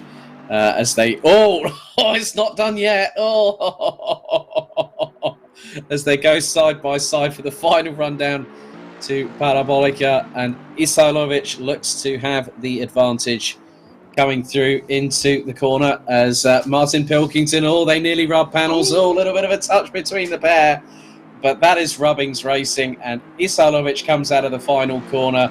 He's going to put the power down, but will Martin Pilkington make it a drag race? Not quite, as Isailovic takes 6th place at the flag, but James Hartnell is the winner for round 5 here at Autodromo Nazionale di Monza. Regan Mitchell will now go to 7th in the standings based on his performance here. I think, if memory serves me correctly, I'm just trying to work out the points. No, actually, puts him a little bit further up the order. Puts him on 171 points, which will then put him 6th in the standings after this round. Dean Riley takes 3rd place. Lukas Kakos will now end up 7th in the standings, going up a position. He'll be on 168 points as a result of that. Aaron Walker will will be in 3rd place at the end of this, having taken 5th position as the green flares being shown part of the Italian tricolore. There is Dave Hedges, who will be 8th at the end of this, but I'll give you an idea on just the provisional standings. So heading into Zolder in a couple of weeks' time for the 2 30-minute sprint races, Archie Clifford Roberts will have a 26-point advantage over James Hartnell, who is on 226. Then a further 16 points behind will be Chris Crossman.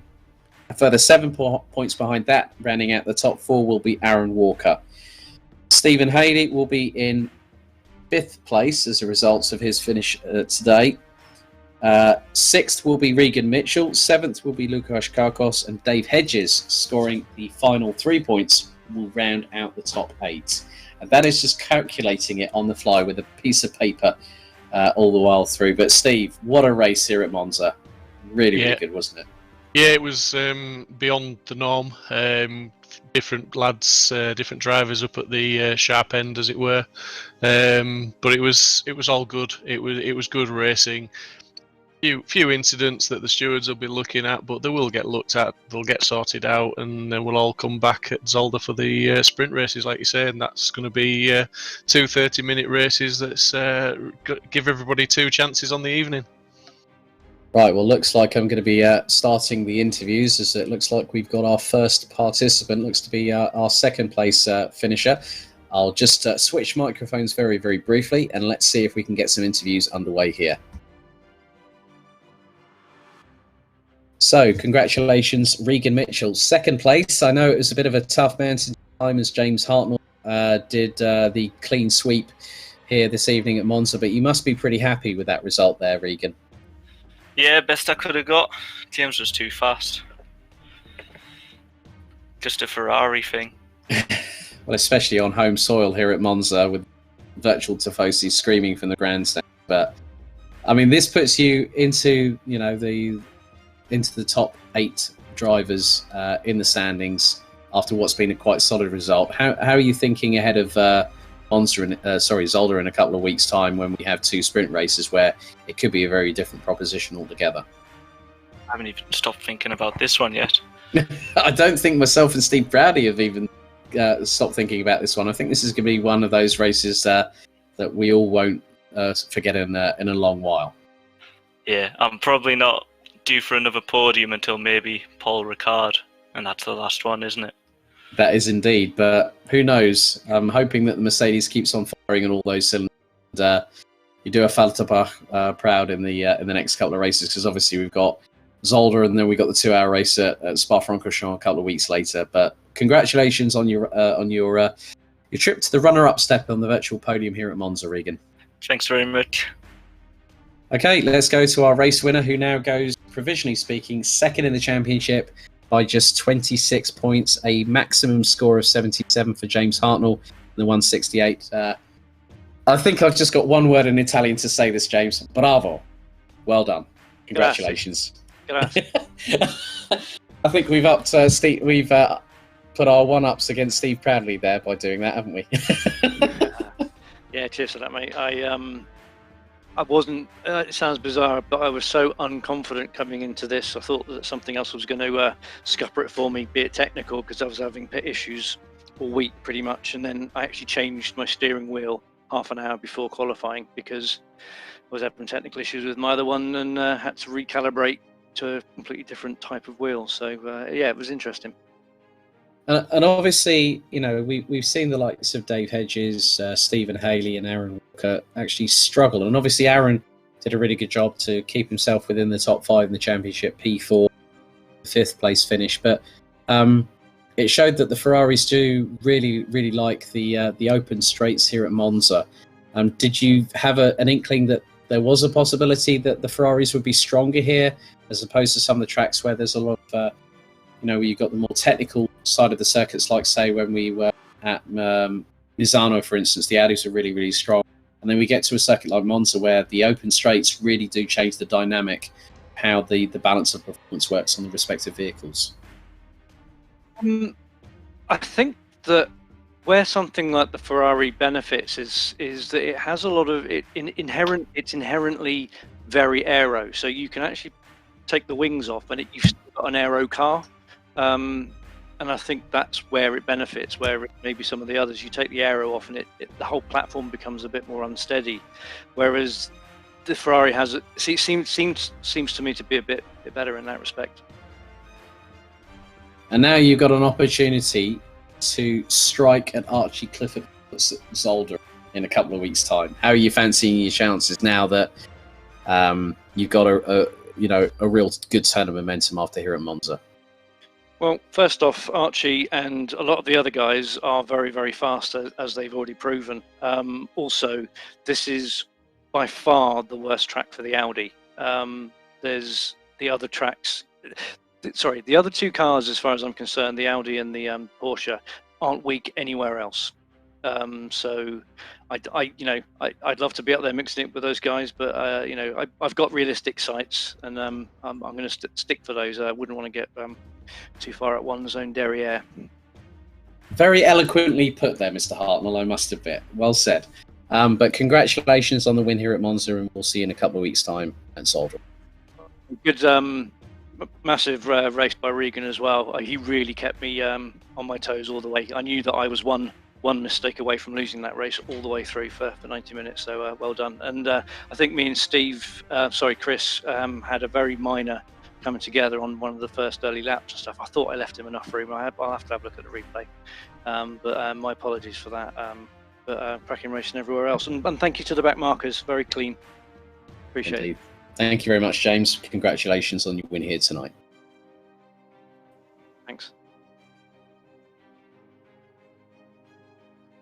Insights from both James and Regan there, Steve. But hand on heart, we go into the second half of the third season of GT3 here at Simsport Racing. It's only going to get more intense and more action-packed as the weeks draw ever closer for the next round at Zolder. Yeah, it's going to get more intense because obviously the championship, it starts to take shape. People see who they're battling against, and as James just alluded to there, he knows who he's battling in the championship, and although he doesn't feel maybe it's for the lead, he knows who he's racing against, and that goes for everybody throughout the field. And as these guys get to know each other week after week, they all get their sights set, and you all have your personal battles. So yeah, everything gets a bit more intense and a lot closer, hopefully. Indeed. Well, that really wraps things up here from a virtual Autodromo Nazionale di Monza. And it's been a pleasure, both myself, Alex Goldschmidt, and Steve Proudley, being able to talk you through the play-by-play. So, just really a couple of bits of housekeeping just to remind you of. Next Wednesday, we head to the penultimate round of the inaugural season of GT4, which will be taking place at the infamous WeatherTech Raceway, Laguna Seca. We'll also have, before the season finale at Zolder, before round 6 at Zolder in a couple of weeks' time, that's the 30th of August, we will have also the GT4 season finale at Circuit Zolder on the 26th of August. So 2 weeks of GT4 action to keep you entertained. So thank you very much for watching. Stay safe, look after yourselves, and keep on racing out there and we'll see you for our GT4 extravaganza this coming Wednesday night at Laguna Seca. Take care.